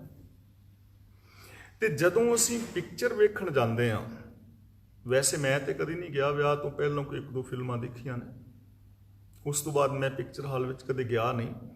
ਲੇਕਿਨ ਜਦੋਂ ਪਿਕਚਰ ਹਾਲ ਵਿੱਚ ਜਾਂਦੇ ਹੋ, 3 ਘੰਟੇ ਬੰਦਾ ਬਹਿੰਦਾ ਨਾ, 3 ਘੰਟੇ ਇੱਕ ਵਾਰੀ ਵੀ ਨਾ ਤੇ ਬੱਚਿਆਂ ਦਾ ਖਿਆਲ ਆਉਂਦਾ, ਨਾ ਪਤੀ ਦਾ ਟਿਫਨ ਯਾਦ ਆਉਂਦਾ, ਨਾ ਪਤੀ ਨੂੰ ਪਤਨੀ ਦੀ ਯਾਦ ਆਉਂਦੀ, ਨਾ ਫੀਸਾਂ ਯਾਦ ਆਉਂਦੀਆਂ। 3 ਘੰਟੇ ਬੰਦਾ ਆਰਾਮ ਨਾਲ ਬੈਠਾ ਰਹਿੰਦਾ, ਉੱਥੇ ਧਿਆਨ ਨਹੀਂ ਉੱਡਦਾ। ਹੁਣ ਇਹਦਾ ਰੀਜ਼ਨ ਕੀ ਹੈ? ਉੱਥੇ ਧਿਆਨ ਲੱਗਾ ਰਹਿੰਦਾ 3 ਘੰਟੇ, ਬੜੇ ਆਰਾਮ ਦੇ ਨਾਲ ਲੋਕ ਬੈਠੇ ਰਹਿੰਦੇ ਨੇ। ਤੇ ਸੱਚ ਦੇ ਨਾਲ ਜੁੜਨ ਲੱਗਿਆ, ਬਾਣੀ ਪੜਨ ਲੱਗਿਆ 3 ਮਿੰਟ ਵੀ ਧਿਆਨ ਨਹੀਂ ਲੱਗਦਾ। ਇਹਦਾ ਰੀਜ਼ਨ ਕੀ ਹੈ?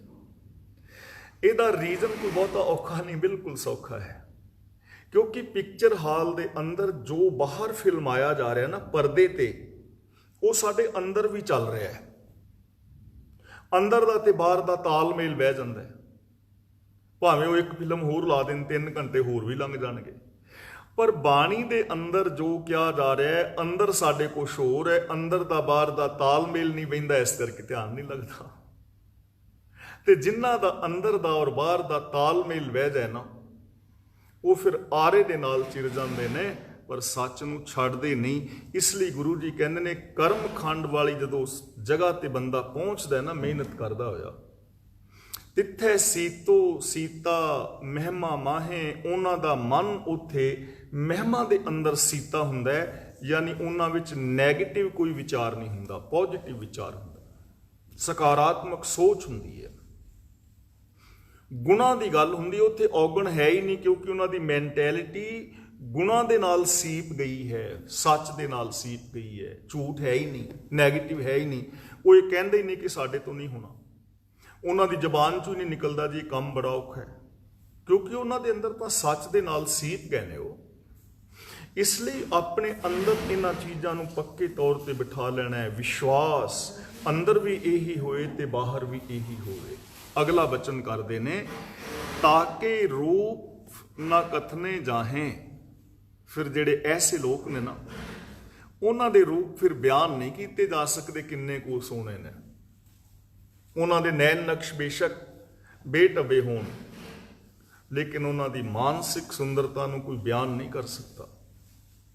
ਤੇ ਇਸ ਦੁਨੀਆ ਦੇ ਅੰਦਰ ਬੜੇ ਸੋਹਣੇ ਸੁਨੱਖੇ ਇਸਤਰੀਆਂ ਪੁਰਸ਼ ਆਪ ਨੂੰ ਮਿਲ ਜਾਣਗੇ, ਬਹੁਤ ਚੰਗਾ ਮੇਕਅਪ ਉਹਨਾਂ ਨੇ ਕੀਤਾ ਹੋਏਗਾ।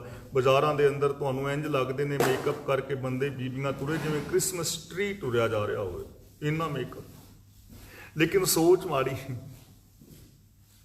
ਤੇ ਉਸ ਮੇਕਅਪ ਦਾ, ਉਹਨਾਂ ਚੰਗੀਆਂ ਕੱਪੜਿਆਂ ਦਾ, ਪੈਂਟਾਂ ਸ਼ਰਟਾਂ ਦਾ ਕੀ ਕਰੋਗੇ? ਹੇਅਰ ਸਟਾਈਲ ਦਾ ਕੀ ਕਰੋਗੇ?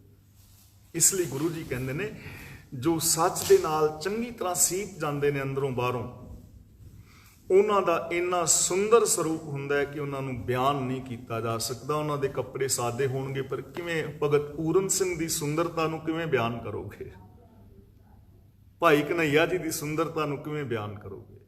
ਅਗਲਾ ਵਚਨ ਕਰਦੇ ਨੇ, ਨਾ ਉਹ ਮਰਹੇ ਨਾ ਠਾਗੇ ਜਾਹੇ। ਇਹਨੂੰ ਉਹੇ ਨਹੀਂ ਪੜਨਾ, ਇਹ ਉਹ ਸ਼ਬਦ ਹੈ, ਉਹ ਦਾ ਮਤਲਬ ਬਹੁਵਚਨੀ। ਮਰਹਿ ਨਹੀਂ ਪੜਨਾ, ਬਿੰਦੀ ਲਗਾ ਕੇ ਪੜਨਾ ਹੈ ਮਰਹਿ, ਕਿਉਂਕਿ ਜਦੋਂ ਕਿਰਿਆਵਾਚੀ ਸ਼ਬਦ ਦੇ ਆਖਰੀ ਹਾਹੇ ਦੇ ਨਾਲ ਸਿਹਾਰੀ ਲੱਗੀ ਹੁੰਦੀ ਹੈ ਤਾਂ ਉਹ ਆਮ ਕਰਕੇ ਬਹੁਵਚਨੀ ਸ਼ਬਦ ਹੁੰਦਾ ਹੈ। ਮਰਹਿ ਮਰਦੇ ਨੇ, ਨਾ ਉਹ ਮਰਹਿ ਨਾ ਠਾਗੇ ਜਾਹੇ। ਐਸੇ ਇਨਸਾਨ ਜਿਹੜੇ ਅੰਦਰੋਂ ਬਾਹਰੋਂ ਸੱਚ ਦੇ ਨਾਲ ਸੀਪ ਗਏ ਹੁੰਦੇ ਨੇ, ਉਹ ਕਦੇ ਮਰਦੇ ਨਹੀਂ, ਨਾ ਉਹ ਠੱਗੇ ਜਾਂਦੇ ਨੇ। ਹੁਣ ਇੱਥੇ ਨਾ ਮਰਨ ਦਾ ਮਤਲਬ ਇਹ ਨਹੀਂ ਕਿ ਉਹਨਾਂ ਦਾ ਸਰੀਰ ਨਹੀਂ ਮਰਦਾ। ਦੇਖੋ, ਸਰੀਰ ਕਰਕੇ ਸਭ ਨੇ ਮਰਨਾ ਹੈ, ਅੰਮ੍ਰਿਤਧਾਰੀਆਂ ਨੇ ਵੀ, ਗੈਰ ਅੰਮ੍ਰਿਤਧਾਰੀਆਂ ਨੇ ਵੀ, ਪਾਪੀਆਂ ਨੇ ਵੀ, ਪੁੰਨੀਆਂ ਨੇ ਵੀ, ਧਰਮੀਆਂ ਨੇ ਵੀ, ਅਧਰਮੀਆਂ ਨੇ, ਸੱਚਿਆਂ ਨੇ, ਝੂਠਿਆਂ ਨੇ। ਸਰੀਰ ਕਰਕੇ ਸਭ ਨੇ ਮਰ ਜਾਣਾ ਹੈ। ਇੱਥੇ ਮਰਨ ਦਾ ਮਤਲਬ ਹੈ ਆਤਮਿਕ ਮੌਤੇ ਨਹੀਂ ਮਰਦੇ ਉਹ ਬੰਦੇ, ਉਹਨਾਂ ਦੀ ਜ਼ਮੀਰ ਨਹੀਂ ਮਰਦੀ, ਉਹਨਾਂ ਦੇ ਅੰਦਰੋਂ ਇਨਸਾਨੀਅਤ ਨਹੀਂ ਮਰਦੀ। ਦੇਖੋ, ਜਦੋਂ ਬੰਦਾ ਕਿਸੇ ਦੀ ਧੀ ਭੈਣ ਨੂੰ ਮਾੜੀ ਨਜ਼ਰ ਦੇ ਨਾਲ ਤੱਕਦਾ ਹੈ ਨਾ, ਉਦੋਂ ਇਨਸਾਨ ਅੰਦਰੋਂ ਮਰ ਗਿਆ ਹੁੰਦਾ ਹੈ, ਜ਼ਮੀਰ ਉਹਦੀ ਮਰ ਗਈ ਹੁੰਦੀ ਹੈ। ਜ਼ਮੀਰ ਮਰੇਗੀ ਤਾਂ ਕਿਸੇ ਧੀ ਭੈਣ ਨੂੰ ਮਾੜਾ ਤੱਕੇਗਾ ਨਾ। ਚੋਰੀ ਉਹ ਬੰਦਾ ਕਰੇਗਾ ਜਿਹਦੀ ਅੰਦਰੋਂ ਜ਼ਮੀਰ ਮਰ ਜਾਏਗੀ। ਈਰਖਾ ਉਹ ਇਨਸਾਨ ਕਰੇਗਾ ਜਿਸ ਦੇ ਅੰਦਰੋਂ ਜ਼ਮੀਰ ਮਰ ਜਾਏਗੀ।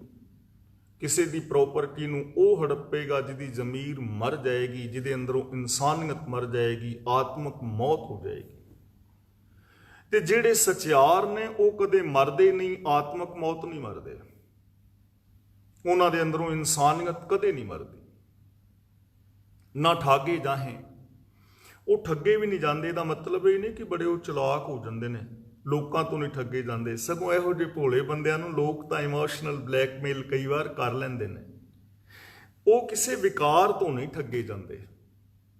ਉਹਨਾਂ ਦੇ ਆਤਮਿਕ ਜੀਵਨ ਨੂੰ ਕੋਈ ਕਾਮ, ਕ੍ਰੋਧ, ਲੋਭ, ਮੋਹ, ਹੰਕਾਰ, ਚੁਗਲੀ, ਨਿੰਦਾ, ਝੂਠ, ਫਰੇਬ, ਚੋਰੀਆਂ, ਯਾਰੀਆਂ, ਬੇਈਮਾਨੀਆਂ, ਠੱਗੀਆਂ, ਪਹਿਨਾਮੀਆਂ, ਪਾਪ, ਅਪਰਾਧ, ਮੇਰ, ਤੇਰ, ਭਰੂਣ ਹੱਤਿਆ, ਜਾਤੀਵਾਦ, ਲੜਾਈ, ਦੰਗੇ, ਫਸਾਦ, ਇਹ ਉਹਨਾਂ ਨੂੰ ਠੱਗ ਨਹੀਂ ਸਕਦੇ ਕਿ ਉਹਨਾਂ ਦੇ ਗੁਣਾਂ ਨੂੰ ਚੋਰੀ ਕਰਕੇ ਲੈ ਜਾਣ। ਕੋਈ ਉਹਨਾਂ ਦੇ ਆਤਮਿਕ ਜੀਵਨ ਨੂੰ ਨਹੀਂ ਠੱਗ ਸਕਦਾ। ਕੋਈ 2-4 ਹਜ਼ਾਰ ਡਾਲਰ ਦੀ, 2-4 ਹਜ਼ਾਰ ਪਾਉਂਡ ਦੀ ਹੋ ਸਕਦਾ ਕੋਈ ਠੱਗੀ ਲਾ ਲਵੇ, ਪਰ ਉਹਨਾਂ ਦੇ ਆਤਮਿਕ ਜੀਵਨ ਨੂੰ ਨਹੀਂ ਕੋਈ ਠੱਗ ਸਕਦਾ। ਉਹਨਾਂ ਨੂੰ ਆਤਮਿਕ ਜੀਵਨ ਤੋਂ, ਸੱਚ ਤੋਂ ਕੋਈ ਦੂਰ ਨਹੀਂ ਲਿਜਾ ਸਕਦਾ। ਬੇਸ਼ੱਕ ਠੱਗਣ ਦਾ ਯਤਨ ਕੀਤਾ ਹੈ। ਛੋਟੇ ਸਾਹਿਬਜ਼ਾਦਿਆਂ ਨੂੰ ਕਿਹਾ ਗਿਆ ਨਾ ਕਿ ਤੁਹਾਨੂੰ ਰਾਜ ਭਾਗ ਦੇ ਦਿਆਂਗੇ, ਤੇ ਕੀ ਉਹ ਠੱਗੇ ਗਏ? ਉਸ ਠੱਗੀ ਵਿੱਚ ਆਏ? ਸਵਾਲ ਹੀ ਪੈਦਾ ਨਹੀਂ ਹੁੰਦਾ। ਯਤਨ ਕੀਤਾ ਨਾ ਕਿ ਨਹੀਂ ਤਾਂ ਤੁਹਾਨੂੰ ਨੀਹਾਂ ਵਿੱਚ ਚਿਣ ਦਿਆਂਗੇ, ਡਰਾਉਣ ਦਾ, ਲੇਕਿਨ ਕੀ ਉਹ ਡਰੇ? ਉਹ ਆਪਣਾ ਆਪਾ ਵਾਰ ਗਏ, ਲੇਕਿਨ ਉਹਨਾਂ ਨੂੰ ਕੋਈ ਰਾਜ ਭਾਗ ਜਾਂ ਕੋਈ ਐਸੀਆਂ ਠੱਗੀਆਂ ਦੇ ਨਾਲ ਠੱਗ ਨਹੀਂ ਸਕਿਆ। ਗੁਰੂ ਜੀ ਕਹਿੰਦੇ ਨੇ ਨਾ ਉਹ ਆਤਮਿਕ ਮੌਤੇ ਮਰਦੇ ਨੇ ਤੇ ਨਾ ਉਹ ਕਿਸੇ ਵਿਕਾਰ ਪਾਸੋਂ ਠੱਗੇ ਜਾਂਦੇ ਨੇ। ਕੌਣ? ਜਿਨ ਕੇ ਰਾਮ ਵਸੈ ਮਨ ਮਾਹੇ, ਜਿਨ੍ਹਾਂ ਦੇ ਮਨ ਦੇ ਅੰਦਰ ਰਾਮ ਵਸਦਾ ਹੈ। ਰਾਮ ਦਾ ਮਤਲਬ ਰੱਬ, ਰਮਿਆ ਹੋਇਆ, ਰੱਬ ਦੇ ਗੁਣ।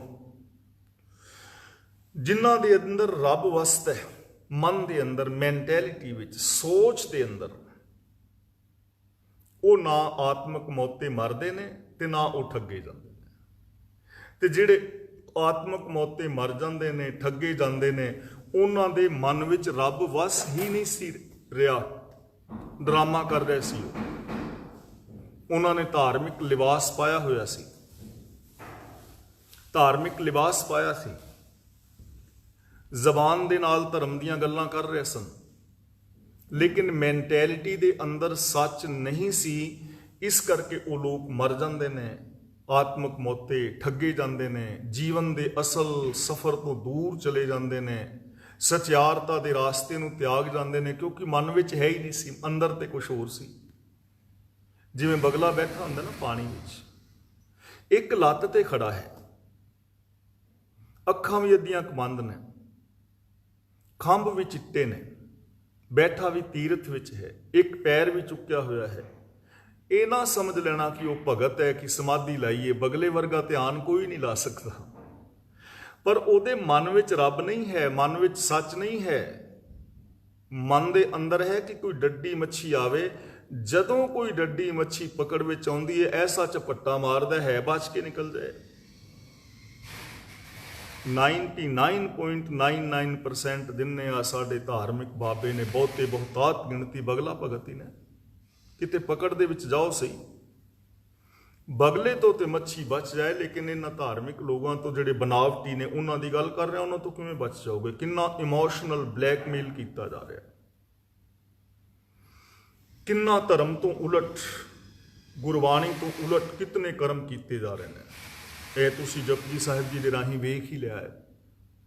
ਜਦੋਂ ਆਪ ਅੱਗੇ ਜਪਜੀ ਸਾਹਿਬ ਦੀਆਂ ਪੌੜੀਆਂ ਵਿਚਾਰੋਗੇ, ਅੱਗੇ ਰਹਿਰਾਸ ਹੈ, ਸੋਹਿਲਾ ਹੈ, ਗੁਰੂ ਗ੍ਰੰਥ ਸਾਹਿਬ ਦੀ ਪਾਵਨ ਬਾਣੀ ਹੋਰ ਹੈ, ਜਾਂ ਆਸਾ ਕੀ ਵਾਰ, ਕਿੰਨਾ ਕੁਛ ਅਸੀਂ ਵਿਚਾਰਿਆ ਨਾ, ਕਿੰਨਾ ਕੁਛ ਖੁਦ ਅਸੀਂ ਕਰ ਰਹੇ ਹਾਂ ਨਾ, ਤੇ ਅਸੀਂ ਠੱਗੇ ਹੀ ਪਏ ਹਾਂ। ਜੇ ਅੰਦਰ ਸੱਚ ਵਸਦਾ ਹੁੰਦਾ, ਜੇ ਅੰਦਰ ਗੁਰੂ ਦੀ ਸੋਚ ਵਸਦੀ ਹੁੰਦੀ, ਤਾਂ ਇਮਾਨਦਾਰੀ ਦੇ ਨਾਲ ਜਵਾਬ ਆਪਣੇ ਆਪ ਨੂੰ ਦਿਓ, ਮੈਂ ਵੀ ਤੇ ਤੁਸੀਂ ਵੀ, ਕਿ ਸਾਡੀ ਜ਼ਿੰਦਗੀ ਐਸੀ ਹੁੰਦੀ, ਕਿ ਸਾਡੀ ਬੋਲਬਾਣੀ ਐਵੇਂ ਦੀ ਹੁੰਦੀ, ਕਿ ਸਾਡਾ ਜੀਵਨ, ਸਾਡੇ ਪਰਿਵਾਰ ਐਵੇਂ ਹੁੰਦੇ? ਨਾ, ਬਿਲਕੁਲ ਨਾ। ਹੋਰ ਕੁਛ ਹੋਣਾ ਸੀ, ਅਸੀਂ ਰੱਬ ਵਰਗੇ ਹੋਣਾ ਸੀ। ਇਸ ਲਈ ਸੋਚ ਦੇ ਅੰਦਰ ਵਸਾਣਾ ਹੈ, ਖੋਪਰੀ ਵਿੱਚ, ਮੈਂਟੈਲਿਟੀ ਵਿੱਚ, ਮਾਨਸਿਕਤਾ ਦੇ ਅੰਦਰ। ਗੁਰੂ ਜੀ ਕਹਿੰਦੇ ਨੇ, ਜਿਨ ਕੈ ਰਾਮ ਵਸੈ ਮਨ ਮਾਹੇ, ਉਹ ਨਾ ਮਰਦੇ ਨੇ ਆਤਮਿਕ ਮੌਤੇ, ਤੇ ਨਾ ਹੀ ਉਹ ਠੱਗੇ ਜਾਂਦੇ ਨੇ। ਹੁਣ ਜਿਹੜੀ ਐਸੀ ਅਵਸਥਾ ਹੈ, ਇੱਥੇ ਕੋਈ ਕੱਲਾ ਨਹੀਂ, ਰੱਬ ਕਿਸੇ ਦੇ ਪਿਓ ਦੀ ਪ੍ਰੋਪਰਟੀ ਨਹੀਂ ਹੈ, ਕਿ ਰੱਬ ਕੱਲਾ ਮੇਰੇ ਦਾ ਹੀ ਹੋਏ, ਕਿ ਮੈਂ ਕਥਾ ਕਰਦਾ ਤੇ ਰੱਬ ਮੇਰਾ ਹੀ ਹੈ। ਨਾ, ਰੱਬ ਕਿਸੇ ਹਿੰਦੂ ਦਾ ਹੀ ਹੈ, ਜਾਂ ਸਿੱਖ ਦਾ ਹੀ ਹੈ, ਜਾਂ ਮੁਸਲਮਾਨ ਦਾ ਹੀ ਹੈ। ਨਾ, ਕਿਸੇ ਦੀ ਪਿਓ ਦੀ ਪ੍ਰੋਪਰਟੀ ਨਹੀਂ ਹੈ ਰੱਬ। ਆਪਨ ਬਾਪੈ ਨਾਹੀ ਕਿਸੀ ਕੋ, ਬਾਪੈ ਦਾ ਮਤਲਬ ਬਾਪ। ਰੱਬ ਕਿਸੇ ਦੇ ਪਿਓ ਦਾ ਨਹੀਂ। ਭਾਵਨ ਕੋ ਹਰ ਰਾਜਾ, ਰੱਬ ਤੇ ਉਹਦਾ ਹੈ ਜਿਹੜਾ ਰੱਬ ਨਾਲ ਪਿਆਰ ਕਰਦਾ ਹੈ, ਜਿਹੜਾ ਉਹਦੀ ਰਜ਼ਾ ਦੇ ਅੰਦਰ ਤੁਰਦਾ ਹੈ, ਯਾਨੀ ਸਾਰਿਆਂ ਦਾ ਉਤੇ।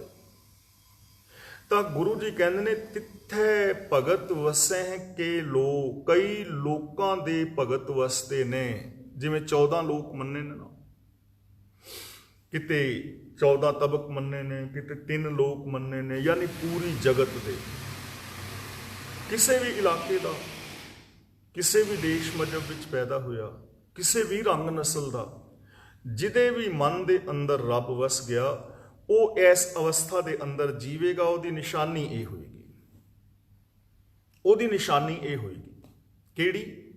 ਕਿ ਉਹਦਾ ਮਨ ਸੀਤਾ ਹੋਏਗਾ, ਉਹ ਮਹਾਬਲੀ ਸੂਰਮਾ ਹੋਏਗਾ, ਉਹਨੂੰ ਰੱਬ ਤੋਂ ਇਲਾਵਾ ਹੋਰ ਕੋਈ ਦਿਸਦਾ ਨਹੀਂ ਹੋਏਗਾ, ਔਰ ਉਸ ਦੀ ਮਾਨਸਿਕਤਾ ਦੇ ਅੰਦਰ ਰੱਬੀ ਗੁਣ ਹੋਣਗੇ। ਉਹ ਕੇਵਲ ਗੁਣਾਂ ਬਾਰੇ ਬੋਲੇਗਾ, ਗੁਣਾਂ ਬਾਰੇ ਸੋਚੇਗਾ, ਗੁਣਾਂ ਵਾਲੀ ਉਹਦਾ ਵਿਹਾਰ ਹੋਏਗਾ। ਉਹ ਕਦੇ ਆਤਮਿਕ ਮੌਤੇ ਨਹੀਂ ਮਰੇਗਾ, ਔਰ ਉਸ ਬੰਦੇ ਨੂੰ ਕੋਈ ਵਿਕਾਰ ਠੱਗ ਨਹੀਂ ਪਾਏਗਾ। ਇਹ ਉਹਦੀ ਪੋਜੀਸ਼ਨ ਹੋਏਗੀ। ਔਰ ਉਹ ਕਿਸੇ ਵੀ ਦੇਸ਼ ਦਾ ਹੈ, ਕਿਸੇ ਵੀ ਥਾਂ ਦਾ ਰਹਿਣ ਵਾਲਾ ਹੈ, ਉਹਦੀ ਸੋਚ ਐਸੀ ਹੋਏਗੀ। ਇਹ ਕਿਸੇ ਇੱਕ ਦੇ ਨਾਲ ਰਿਲੇਟਡ ਨਹੀਂ ਕਿ ਇੱਕ ਬੰਦਾ ਹੀ ਹੋ ਸਕਦਾ, ਕੋਈ ਵੀ ਹੋ ਸਕਦਾ। ਜਿਹੜਾ ਵੀ ਇਸ ਚੀਜ਼ ਨੂੰ ਅਪਣਾਏਗਾ, ਜਿਨਕੇ ਦਾ ਮਤਲਬ ਜਿਨ੍ਹਾਂ ਦੇ ਵੀ ਮਨ ਵਿੱਚ, ਮੈਂਟੈਲਿਟੀ ਵਿੱਚ ਰੱਬੀ ਗੁਣ ਵਸਣਗੇ, ਨਾ ਉਹ ਮਰੇਗਾ, ਨਾ ਉਹ ਠੱਗਿਆ ਜਾਏਗਾ। ਕਰਹਿ ਆਨੰਦ ਸੱਚਾ ਮਨ ਸੋਏ। ਕਰਹਿ ਦਾ ਮਤਲਬ ਕਰਦੇ ਨੇ, ਮਾਣਦੇ ਨੇ। ਉਹ ਫਿਰ ਐਸੇ ਜਿਹੜੇ ਮਨੁੱਖ ਮਾਤਰ ਨੇ, ਇਸਤਰੀਆਂ ਪੁਰਸ਼ ਨੇ, ਉਹਨਾਂ ਨੂੰ ਮਿਲਦਾ ਕੀ ਹੈ? ਕਰਹਿ ਆਨੰਦ। ਉਹ ਆਨੰਦ ਮਾਣਦੇ ਨੇ, ਖੁਸ਼ੀਆਂ ਮਾਣਦੇ ਨੇ। ਤੇ ਆਨੰਦ ਕੀ ਹੈ? ਦੇਖੋ ਅਸੀਂ ਤੇ ਸਬਜ਼ੀ ਚੰਗੀ ਬਣੀ ਹੋਏ ਨਾ, ਅਸੀਂ ਕਹਿੰਦੇ ਆ ਵੀ ਆਨੰਦ ਆ ਗਿਆ ਅੱਜ ਤੇ ਜੇ ਬਾਈ ਦੀ ਵੇ ਸਬਜ਼ੀ 'ਚ ਥੋੜਾ ਜਿਹਾ ਮਿਰਚਾਂ ਜ਼ਿਆਦੀਆਂ ਹੋ ਜਾਣ ਤੇ ਸਾਡਾ ਆਨੰਦ ਨਾਲ ਹੀ ਖਤਮ ਹੋ ਜਾਂਦਾ ਤੇ ਅਸੀਂ ਥਾਲੀ ਉਹ ਮਾਰਨੇ ਆ ਪਾ ਕੇ ਤੇ ਘਰ ਵਾਲੀ ਨੂੰ ਕਹਿੰਦਾ ਕਿ ਸਬਜ਼ੀ ਬਣਾਈ ਹੈ, ਤੇਰੀ ਮਾਂ ਨੇ ਤੈਨੂੰ ਅਕਲ ਨਹੀਂ ਦਿੱਤੀ। ਨਾਲ ਅਗਲੇ ਪਿਛਲੇ ਅਸੀਂ ਪੁੰਨਦੇ ਨੇ ਨਾ, ਆਨੰਦ ਸਾਡਾ ਤੇ ਸਾਡੇ ਤੇ ਆਨੰਦ ਹੀ ਇੱਥੇ ਖਲੋਤੇ ਨੇ। ਆਨੰਦ ਹੈ ਕੀ? ਆਨੰਦ ਉਸ ਮਾਨਸਿਕ ਅਵਸਥਾ ਦਾ ਨਾਮ ਹੈ ਜਿੱਥੇ ਜਾ ਕੇ ਮਨੁੱਖੀ ਮਨ ਦੇ ਅੰਦਰ ਗਿਆਨ ਦਾ ਦੀਵਾ ਲਟ-ਲਟ ਕਰਕੇ ਬਲ ਪੈਂਦਾ ਹੈ, ਜਿੱਥੇ ਜਾ ਕੇ ਮਨੁੱਖੀ ਮਨ ਵਿੱਚ ਸਵਾਰਥ ਔਰ ਸੈਲਫਿਸ਼ਨੈਸ ਨਹੀਂ ਰਹਿੰਦੀ, ਜਿੱਥੇ ਮੇਰ ਤੇਰ ਦੇ ਵਿਤਕਰੇ ਮਿਟ ਜਾਂਦੇ ਨੇ, ਜਿੱਥੇ ਬੰਦਾ ਹਰ ਪਾਸੇ ਰੱਬੀ ਨੂਰ, ਉਹਦੇ ਜ਼ਹੂਰ, ਉਹਦੇ ਜਲਵੇ ਨੂੰ ਵੇਖਦਾ ਹੈ। ਉਹ ਆਨੰਦ ਦੀ ਅਵਸਥਾ ਹੈ, ਉਹ ਖੁਸ਼ੀ ਦੀ ਅਵਸਥਾ ਹੈ। ਤੇ ਗੁਰੂ ਜੀ ਕਹਿੰਦੇ ਨੇ ਕਰਹਿ ਆਨੰਦ, ਉਹ ਆਨੰਦ ਮਾਣਦੇ ਨੇ। ਕਿਉਂ? ਸੱਚਾ ਮਨ ਸੋਏ। ਇੱਥੇ ਮਨ ਦੇ ਨੰਨੇ ਨਾਲ ਸਿਹਾਰੀ ਹੈ, ਮਨ ਵਿੱਚ। ਸੋਏ ਦਾ ਮਤਲਬ ਸਾਰ ਲੈਣ ਵਾਲਾ, ਕਿਉਂਕਿ ਉਹਨਾਂ ਦੇ ਮਨ ਦੇ ਅੰਦਰ, ਉਹਨਾਂ ਦੀ ਮੈਂਟੈਲਿਟੀ ਦੇ ਅੰਦਰ ਸਾਰ ਲੈਣ ਵਾਲਾ ਸੱਚਾ ਰੱਬ ਵਸਦਾ ਹੈ, ਇਸ ਕਰਕੇ ਆਨੰਦ ਮਾਣਦੇ ਨੇ। ਤਾਂ ਇਹਦਾ ਮਤਲਬ ਆਨੰਦ ਅਸੀਂ ਮਾਣ ਸਕਦੇ ਹਾਂ ਸਾਰੇ, ਮੈਂ ਵੀ ਮਾਣ ਸਕਦਾ, ਤੁਸੀਂ ਵੀ ਮਾਣ ਸਕਦੇ ਹੋ, ਪਰ ਉਹਦੇ ਵਾਸਤੇ ਇੱਕੋ ਹੀ ਸ਼ਰਤ ਹੈ, ਕਿਉਂਕਿ ਉਹਨਾਂ ਦੇ ਮਨ ਵਿੱਚ ਸੱਚਾ ਹੈ, ਸੱਚ ਹੈ ਉਹਨਾਂ ਦੇ ਮਨ ਵਿੱਚ, ਔਰ ਸਾਰ ਲੈਣ ਵਾਲਾ ਹੈ। ਜਿਹਦੇ ਅੰਦਰ ਸਾਰ ਲੈਣ ਵਾਲਾ ਰੱਬ ਵਸੇਗਾ ਨਾ, ਉਹ ਦੂਜਿਆਂ ਦੀ ਸਾਰ ਲਵੇਗਾ। ਰੱਬ ਸਾਰਿਆਂ ਦੀ ਸਾਰ ਲੈਂਦਾ ਨਾ, ਤੇ ਅਸੀਂ ਤੇ ਕਦੀ ਆਪਣੇ ਗੁਆਂਢੀਆਂ ਦੀ ਸਾਰ ਨਹੀਂ ਲਈ, ਅਸੀਂ ਆਪਣੇ ਪੜੋਸੀਆਂ ਦੀ ਸਾਰ ਤੱਕ ਨਹੀਂ ਲਈ। ਬੱਚੇ ਆਪਣੇ ਮਾਂ-ਬਾਪ ਦੀ ਸਾਰ ਨਹੀਂ ਲੈ ਰਹੇ, ਬੰਦਾ ਆਪਣੇ ਭੈਣਾਂ ਭਰਾਵਾਂ ਦੀ ਸਾਰ ਨਹੀਂ ਲੈਂਦਾ।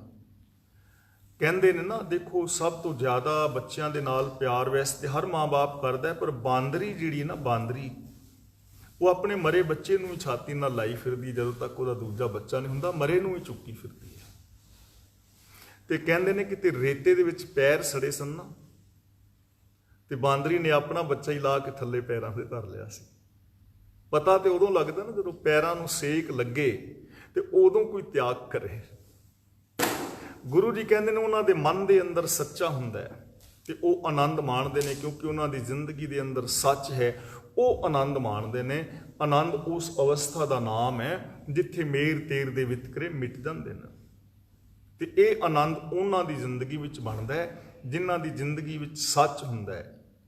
ਔਰ ਉਹਨਾਂ ਦੀ ਨਿਸ਼ਾਨੀ ਇਹ ਹੈ ਕਿ ਉਹ ਦੂਜਿਆਂ ਦੀ ਵੀ ਸਾਰ ਲੈਂਦੇ ਨੇ, ਦੂਜਿਆਂ ਦੇ ਅੰਦਰ ਵੀ ਇਹ ਦਾਤ ਵੰਡਦੇ ਨੇ, ਪਰ ਵੰਡੇਗਾ ਤੇ ਉਹਨਾਂ ਜਿਹਦੇ ਆਪਣੇ ਅੰਦਰ ਹੋਏਗਾ। ਅਗਲਾ ਬਚਨ ਕਰਦੇ ਨੇ, ਸੱਚਖੰਡ ਵਸੈ ਨਿਰੰਕਾਰ। ਹੁਣ ਇਸ ਚੀਜ਼ ਨੂੰ ਧਿਆਨ ਦੇ ਨਾਲ ਅਸਾਂ ਸਮਝਣ ਦਾ ਯਤਨ ਕਰਨਾ ਹੈ। ਸੱਚਖੰਡ ਦਾ ਮਤਲਬ ਸੱਚ ਦੇ ਖੰਡ ਵਿੱਚ। ਜਿਵੇਂ ਧਰਮਖੰਡ ਸੀ, ਤਾਂ ਇਹ ਕੋਈ ਕਈ ਲੋਕਾਂ ਨੇ, ਵਿਦਵਾਨ ਵੀਰਾਂ ਨੇ ਟੀਕਾ ਕਰਦਿਆਂ ਨਾ ਐਸੀ ਵਿਚਾਰ ਦਿੱਤੀ ਹੈ ਕਿ ਆਤਮਾ ਜਿਹੜੀ ਹੈ ਮਰਨ ਤੋਂ ਬਾਅਦ ਟਰੈਵਲ ਕਰਦੀ ਹੈ। ਪਹਿਲਾ ਧਰਮਖੰਡ ਹੈ, ਫਿਰ ਉੱਤੇ ਗਿਆਨ ਖੰਡ ਹੈ, ਉੱਤੇ ਸਰਮਖੰਡ ਹੈ, ਫਿਰ ਕਰਮਖੰਡ, ਤੇ ਉੱਤੇ ਫਿਰ ਸੱਚਖੰਡ ਹੈ। ਇਹ ਚੀਜ਼ ਨਹੀਂ ਹੈ, ਕਿਉਂਕਿ ਅਸੀਂ ਇਹਦੇ ਬਾਰੇ ਵਿਚਾਰ ਕਰ ਰਹੇ ਹਾਂ।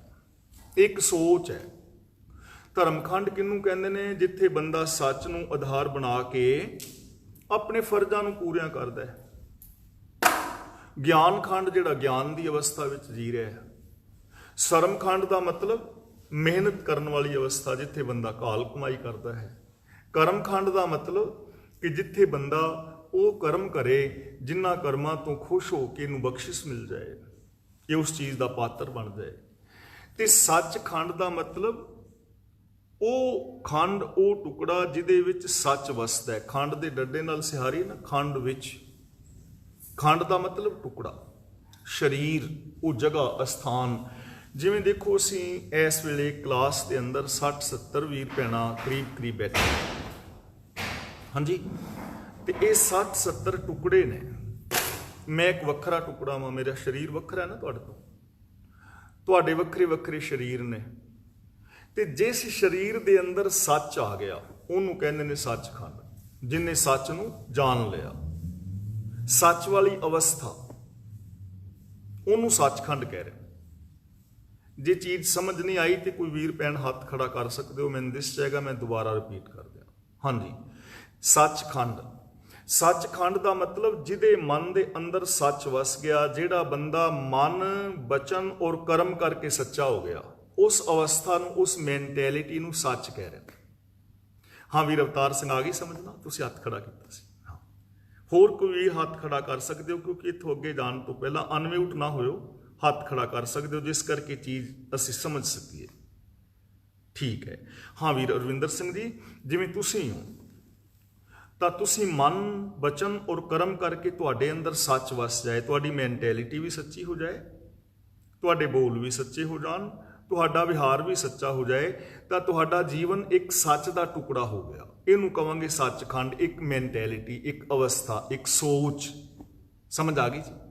ਹਾਂ, ਜਿਹੜੀ ਇਹ ਸੋਚ ਹੈ ਨਾ ਸੱਚ ਵਾਲੀ, ਜਦੋਂ ਇਹ ਸੱਚ ਵਾਲੀ ਸੋਚ ਬਣ ਜਾਏ, ਇਹ ਸਾਰੇ ਉਤਲੇ ਕਰਮ ਅਪਣਾ ਕੇ ਸਚਿਆਰ ਹੋ ਗਏ, ਜਿਵੇਂ ਅਸੀਂ ਹੁਣ ਤੱਕ ਵਿਚਾਰ ਕਰਦੇ ਰਹੇ ਹਾਂ, ਐਸਾ ਜੀਵਨ ਬਣ ਗਿਆ, ਉਸ ਸੋਚ ਨੂੰ ਗੁਰੂ ਜੀ ਕਹਿ ਰਹੇ ਨੇ ਸੱਚਖੰਡ। ਜਿਹੜੀ ਸੱਚ ਵਾਲੀ ਸੋਚ ਹੈ, ਫਿਰ ਉੱਥੇ ਕੀ ਦਿਸਦਾ ਹੈ? ਵਸੈ ਨਿਰੰਕਾਰ। ਵਸੈ ਨਿਰੰਕਾਰ ਦਾ ਮਤਲਬ ਉਸ ਬੰਦੇ ਨੂੰ ਫਿਰ ਚਾਰ ਚਫੇਰੇ ਨਿਰੰਕਾਰ ਵਸਦਾ ਹੋਇਆ ਨਜ਼ਰੀ ਪੈਂਦਾ ਹੈ। ਸੱਚਖੰਡ ਦਾ ਮਤਲਬ ਜਿਸ ਦੇ ਸੋਚ ਸੱਚੀ ਹੋ ਗਈ ਮਨ, ਬਚਨ, ਕਰਮ ਕਰਕੇ, ਉਸ ਅਵਸਥਾ ਵਿੱਚ ਫਿਰ ਚਾਰ ਚਫੇਰੇ ਰੱਬ ਵਸਦਾ ਨਜ਼ਰੀ ਪੈਂਦਾ, ਫਿਰ ਹੋਰ ਨਹੀਂ ਕੋਈ ਦਿਸਦਾ। ਜਿਵੇਂ ਉੱਤੇ ਵੇਖਿਆ ਹੈ ਨਾ, ਉੱਥੇ ਕਰਮਖੰਡ ਕੀ ਬਾਣੀ ਜੋਰ, ਤਿੱਥੇ ਹੋਰ ਨਾ ਕੋਈ ਹੋਰ, ਉੱਥੇ ਫਿਰ ਹੋਰ ਨਹੀਂ ਕੋਈ ਦਿਸਦਾ। ਫਿਰ ਇੱਕ ਜੋਤ ਨਜ਼ਰੀ ਪੈਂਦੀ ਹੈ ਕਿ ਜੋ ਮੇਰੇ ਅੰਦਰ ਹੈ, ਇਹ ਦੂਜਿਆਂ ਦੇ ਅੰਦਰ ਵੀ ਹੈ। ਜੋ ਮੇਰੀਆਂ ਭਾਵਨਾਵਾਂ ਨੇ, ਉਹ ਦੂਜਿਆਂ ਦੀਆਂ ਭਾਵਨਾਵਾਂ ਨੇ। ਚਾਰ ਚਫੇਰੇ ਉਹਦਾ ਨੂਰ, ਉਹਦਾ ਜ਼ਹੂਰ, ਉਹਦਾ ਜਲਵਾ ਦਿਸਦਾ ਹੈ। ਇਸ ਅਵਸਥਾ ਤੇ ਹੀ ਜਦੋਂ ਆਪ ਗੁਰਬਾਣੀ ਨੂੰ ਲਗਾਤਾਰ ਪੜ੍ਹੋਗੇ ਨਾ, ਤਾਂ 35 ਦੇ 35 ਮਹਾਂਪੁਰਖ ਇੱਕੋ ਆਵਾਜ਼ ਵਿੱਚ ਕਹਿ ਰਹੇ ਨੇ। ਗੁਰੂ ਨਾਨਕ ਦੇਵ ਜੀ ਕਹਿੰਦੇ ਨੇ, ਇੱਕ ਓੰਕਾਰ ਕਿਉ ਇੱਕ ਹੀ ਹੈ, ਸਭ ਮੈਂ ਜੋਤ ਜੋਤ ਹੈ ਸੋਏ। ਗੁਰੂ ਅਮਰਦਾਸ ਜੀ ਵੀ ਇਹ ਗੱਲ ਕਹਿ ਰਹੇ ਨੇ ਕਿ ਇਹ ਵਿਸ਼ ਸੰਸਾਰ ਤੁਮ ਦੇਖਦੇ, ਇਹ ਹਰ ਕਾ ਰੂਪ ਹੈ, ਹਰ ਰੂਪ ਨਦਰੀ ਆਇਆ। ਗੁਰੂ ਰਾਮਦਾਸ ਜੀ ਮਹਾਰਾਜ ਕਹਿੰਦੇ ਨੇ, ਆਪੇ ਮਾਛੀ ਮਛਲੀ, ਆਪੇ ਪਾਣੀ ਜਾਲ। ਗੁਰੂ ਅਰਜਨ ਦੇਵ ਜੀ ਵੀ ਕਹਿੰਦੇ ਨੇ, ਜੋ ਦਿਸੈ ਸੋ ਤੇਰਾ ਰੂਪ। ਗੁਰੂ ਤੇਗ ਬਹਾਦਰ ਜੀ ਮਹਾਰਾਜ ਵੀ ਸਰਬ ਵਿਆਪਕਤਾ ਦੀ ਗੱਲ ਕਰਦੇ, ਕਹਿੰਦੇ ਨੇ, ਘਟ ਘਟ ਮੈਂ ਹਰ ਦੂ ਵਸੈ। ਭਗਤ ਕਬੀਰ ਜੀ ਵੀ ਇਹੋ ਹੀ ਗੱਲ ਕਹਿੰਦੇ ਨੇ, ਲੋਗਾ ਭਰਮ ਨਾ ਭੂਲੋ ਭਾਈ, ਖਾਲਕ ਖਲਕ ਖਲਕ ਮੈਂ ਖਾਲਿਕ, ਪੂਰ ਰਹੋ ਸਰਬ ਠਾਈ। ਬਾਬਾ ਫਰੀਦ ਜੀ ਵੀ ਇਹ ਗੱਲ ਕਹਿੰਦੇ ਨੇ ਕਿ ਫਰੀਦਾ ਖਾਲਕ ਖਲਕ ਮੈਂ ਖਲਕ ਵਸੈ ਰੱਬ ਮਾਹੇ, ਮੰਦਾ ਕਿਸ ਨੂੰ ਆਖੀਐ ਜਾਂ ਤਿਸ ਬਿਨ ਕੋਈ ਨਾ ਹੈ। ਕਿ ਜਦੋਂ ਤੇਰੇ ਤੋਂ ਬਿਨਾ ਕੋਈ ਹੈ ਹੀ ਨਹੀਂ ਤੇ ਮੰਦਾ ਕਿਹਨੂੰ ਕਹੋ। ਭਗਤ ਨਾਮਦੇਵ ਜੀ ਵੀ ਇਹ ਗੱਲ ਕਹਿੰਦੇ ਨੇ, ਅਸਥਾਵਰ ਜੰਗਮ ਕੀਟ ਪਤੰਗਮ ਘਟ ਘਟ ਰਾਮ ਸਮਾਨਾ ਰੇ। ਭਗਤ ਰਵਿਦਾਸ ਜੀ ਵੀ ਇਹ ਗੱਲ ਕਹਿੰਦੇ ਨੇ, ਤੋਹੀ ਮੋਹੀ ਮੋਹੀ ਤੋਹੀ ਅੰਤਰ ਕੈਸਾ। ਤੇ ਭਾਈ ਨੰਦ ਲਾਲ ਸਿੰਘ ਜੀ ਗੋਇਆ ਵੀ ਇਹ ਗੱਲ ਕਹਿੰਦੇ ਨੇ, ਉਹ ਕਹਿੰਦਾ ਵੀ ਇਹ ਬੰਦਿਆ, ਜੇ ਤੇਰਾ ਦਿਲ ਸਿਆਣਾ ਹੋਵੇ ਨਾ, ਤੇ ਤੇਰਾ ਯਾਰ ਰੱਬ ਅੰਦਰ ਤੇਰੇ ਬੈਠਾ ਹੋਇਆ, ਬਾਹਰ ਨਹੀਂ ਹੈ। ਦਿਲ ਅਗਰ ਦਾਨਾ ਬਵਦ, ਅੰਦਰ ਕਿਨਾਰਸ ਯਾਰ ਹਸਤ। ਤੇ ਜੇ ਤੇਰੀ ਵੇਖਣ ਵਾਲੀ ਅੱਖ ਹੋਏ ਨਾ, ਚਾਰ ਚਫੇਰੇ ਤੇਰੇ ਯਾਰ ਦੇ ਦਰਸ਼ਨ ਹੋ ਰਹੇ ਨੇ। ਚਸਮ ਗਰ ਬੀਨਾ ਬਵਦ ਦਰ, ਹਰ ਤਰਫ ਦੀਦਾਰ ਹਸਤ, ਹਰ ਪਾਸੇ ਉਹਦੇ ਦੀਦਾਰ ਨੇ। ਇਹਨੂੰ ਕਹਿੰਦੇ ਨੇ ਸੱਚਖੰਡ ਵਸੇ ਨਿਰੰਕਾਰ। ਸਾਡੇ ਵੀਰਾਂ ਨੇ, ਬਹੁਤਿਆਂ ਨੇ ਬਹੁਤ ਗਲਤ ਢੰਗ ਨਾਲ ਪ੍ਰਚਾਰਿਆ ਕਿ ਉੱਤੇ ਕੋਈ ਸੱਚਖੰਡ ਹੈ ਜਿੱਥੇ ਰੱਬ ਵਸਦਾ ਹੈ। ਐਸਾ ਕੋਈ ਸੱਚਖੰਡ ਨਹੀਂ ਹੈ, ਕਿਉਂਕਿ ਰੱਬ ਸਰਬ ਵਿਆਪਕ ਹੈ। ਘਟ ਘਟ ਮੈਂ ਹਰ ਜੂ ਵਸੇ ਦੀ ਗੱਲ ਹੈ। ਇੱਕ ਹੀ ਪਸਰਿਆ ਹੋਇਆ ਹੈ, ਜਲ ਥਲ ਮਹੀਲ ਪੂਰਿਆ, ਰਵਿਆ ਵਿੱਚ ਵਣਾ। ਸੱਚਖੰਡ ਦਾ ਮਤਲਬ ਉਹ ਅਵਸਥਾ ਜਿੱਥੇ ਬੰਦਾ ਸੱਚ ਨੂੰ ਜਾਣ ਲੈਂਦਾ ਹੈ। ਫਿਰ ਜਿਹੜਾ ਸੱਚ ਨੂੰ ਜਾਣ ਲੈਂਦਾ, ਉਹਨੂੰ ਚਾਰ ਚਫੇਰੇ ਨਿਰੰਕਾਰ ਵਸਦਾ ਹੋਇਆ ਨਜ਼ਰੀ ਪੈਂਦਾ। ਤੇ ਕੀ ਨਜ਼ਰੀ ਪੈਂਦਾ? ਕਰ ਕਰ ਵੇਖੈ ਨਦਰ ਨਿਹਾਲ। ਕਰ ਕਰ ਦਾ ਮਤਲਬ ਰਚ ਰਚ ਕੇ, ਵੇਖੇ ਦਾ ਮਤਲਬ ਵੇਖ ਰਿਹਾ ਹੈ, ਸੰਭਾਲ ਕਰ ਰਿਹਾ ਹੈ। ਉਹ ਸੱਚ ਦੇ ਨਾਲ ਜੁੜੇ ਹੋਏ ਇਨਸਾਨ ਨੂੰ ਇਹ ਸਮਝ ਪੈ ਜਾਂਦੀ ਹੈ कि जो रचनहार है रच के आप ही इस रचना के अंदर संभाल कर रहा है। हुण देखो मेरे अंदर मेरी संभाल वो कर रहा है ना, मैं रोटी खाने वास्ते तो ट्राई करना, पानी पीने लिए, कपड़े पीने लिए, पान लिए, पर कदे तुसां याद रखिया भी तुहाडा दिल धड़किया कि नहीं अगली धड़कन। हालांकि दिल जे एक बार धड़कना बंद कर दे बंदा मर जाएगा। कदे तुसां ये सोचिया भी यार मैं एक साह लै लिया तो दूजा ना लिया तो मैं मर जाऊंगा? अपने आप आ रहा, खून सर्कल सारा कुछ संभाल हो तो रही है, रुखा दरख्तां दे विच संभाल हो तो रही है। वो बंदा फिर इस चीज़ नूं समझ लैंदा है, नदर निहाल कि वो नदर दे नाल निहाल कर रहा है, चार चफेरे उहदी रहमत बरस रही है, उन्होंने समझ आ जाती है।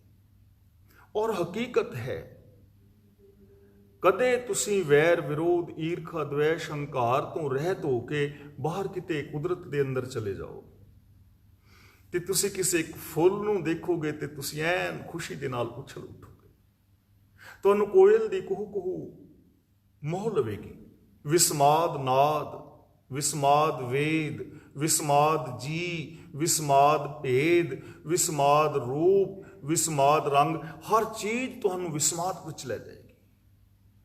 अगला बचन करते ने तिथे खंड मंडल वरभंड, उस जिहड़ी सचखंड वाली अवस्था है, ये नहीं कि उत्ते सचखंड विच। देखो हुण यह चीज़ बिल्कुल स्पष्ट हो रही है।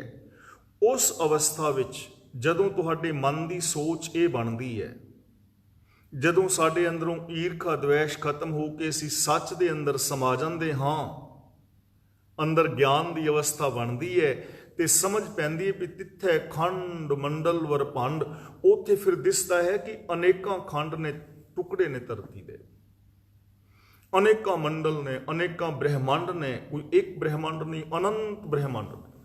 असीं कहने ना साडा एक ब्रह्मंड है जिहदे विच एक सूरज है, एक चंद्रमा है, एक धरती है, आकाश गंगा है, ये साडा अपना एक ब्रह्मंड है। पर एक ब्रह्मंड नहीं है। आप दे विचों सारिਆਂ ने वेख्या है ना, बहुतिਆਂ ने फैंटास्टिक ट्रिप, ते साडे इस ब्रह्मंड दी ते होंदी नहीं, ते किते जाके एक बिंदु वर्गा भी नहीं दिसदा। साडी आकाश गंगा जिहड़ी है मिल्की वे, ये ते किते नज़र भी नहीं पैंदी, पता ही नहीं लगदा कि गई किधर। कितनियां आकाश गंगावां भुआंटलियां लहरियां ने, इन्हां चीज़ां दा पता ही नहीं लगदा। ये उत्थे दी गल है जदों बंदा सच दे नाल जुड़दा है, जदों इहदी सच नूं जानन वाली अवस्था बनती है, जदों ये यूनीवर्सल ट्रुथ नूं जानदा है, जदों ये व्यापक सच नूं जानदा है, जदों इहनूं यथार्थ ज्ञान हुंदा है, तां इहनूं समझ पैंदी है उस सचखंड वाली अवस्था विच कि अनंत खंड मंडल ब्रह्मंड ने। जे को कथै तां अंत ना अंत, कि जे कोई उन्हां खंडां ब्रह्मंडां नूं कथना चाहे, गिनना चाहे, तो उहदा कोई अंत नहीं है। इहदे बारे असीं पिछे विचार रहे हैं, किवें गिनोगे कि खंड मंडल ब्रह्मंड गिने जा सकते हैं, जीव जंत गिने जा सकते हैं, किन्नियां धरतियां, किन्ने आकाश, किन्ने चंद्रमा, किन्ने सूरज, इहदा कोई अंत ही नहीं है। अनंत अनंत ने जे कोई कथना चाहे तो उहदा अंत नहीं पैंदा। इस गल की समझ सचखंड वाली अवस्था विच आउंदी है जदों बंदा यथार्थ सच नूं जान लैंदा है। तिथे लो लो आकार, लो का मतलब लोक, जिवें कईयां ने 3 लोक ही मन्ने ने, आकाश स्वर्ग और पताल वगैरह, कईयां ने 14 लोक मन्ने ने, किसी ने 18 तव। यानी लोक का मतलब तिथे लो लो आकार, आकार का मतलब जो शरीर ने, चाहे निक्के जे बैक्टीरिया तो लैके धरती तक जो भी इस दुनिया दे विच आकार है, यानी अनंत अनंत उत्थे लोक ने, अनंत आकार ने, हर शै अनंत अनंत है, किसी चीज़ का भी अंत नहीं है। ये समझ कदों पैंदी है जदों सच का एक खंड बनता है, जदों साडे अंदर सच वस जाता है। ते नाल फिर एक समझ पैंदी है, जिव जिव हुक्म तिवें तिवकार, जितने भी खंड मंडल ब्रह्मंड ने, जिवें जिवें हुक्म है ना, तिवें तिवें वो कार करते हैं, हुक्म तो बाहर नहीं। ते हुक्म का मतलब ये नहीं कि रब उत्ते बैठा किते वखरा हुक्म दे रहा है, वखरा रब तो है नहीं, समाया होया है। हुक्म का मतलब सिस्टम, बिना अनम्यूट रह के ही सारे बोलो, हुक्म का मतलब सिस्टम।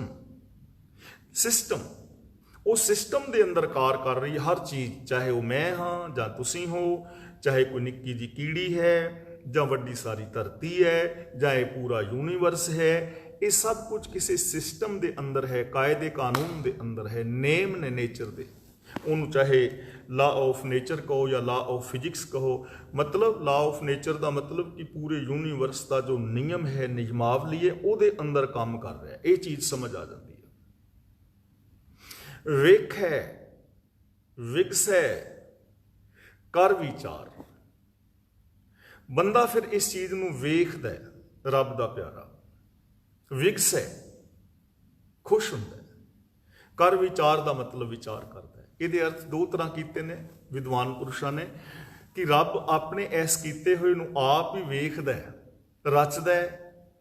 ਵੇਖਦਾ ਦਾ ਮਤਲਬ ਸੰਭਾਲ ਕਰਦਾ ਹੈ ਤੇ ਇਹਦੀ ਵਿਚਾਰ ਕਰਦਾ ਹੈ, ਔਰ ਵਿਚਾਰ ਕਰਦਾ ਹੋਇਆ ਵਿਕਸਿਤ ਹੈ, ਖੁਸ਼ ਹੈ, ਪ੍ਰਸੰਨ ਹੈ, ਖੇੜੇ ਵਿੱਚ ਹੈ। ਇੱਥੋਂ ਦੋ ਚੀਜ਼ਾਂ ਨਿਕਲਦੀਆਂ ਨੇ। ਸਾਡੇ ਹਰ ਕਰਮ ਦੀ ਵਿਚਾਰ ਹੋ ਰਹੀ ਹੈ ਔਰ ਉਹਦਾ ਫਲ ਮਿਲ ਰਿਹਾ ਹੈ। ਤੇ ਇਹ ਨਹੀਂ ਕਿ ਫਲ ਮਰਨ ਤੋਂ ਬਾਅਦ ਮਿਲੇਗਾ, ਨਾਲ ਦੇ ਨਾਲ ਮਿਲ ਰਿਹਾ ਹੈ, ਨਾਲ ਦੇ ਨਾਲ ਵਿਚਾਰ ਹੋ ਰਹੀ ਹੈ। ਇਹ ਅਸੀਂ ਕੰਟੀਨਿਊ ਵਿਚਾਰਦੇ ਆ ਰਹੇ ਹਾਂ।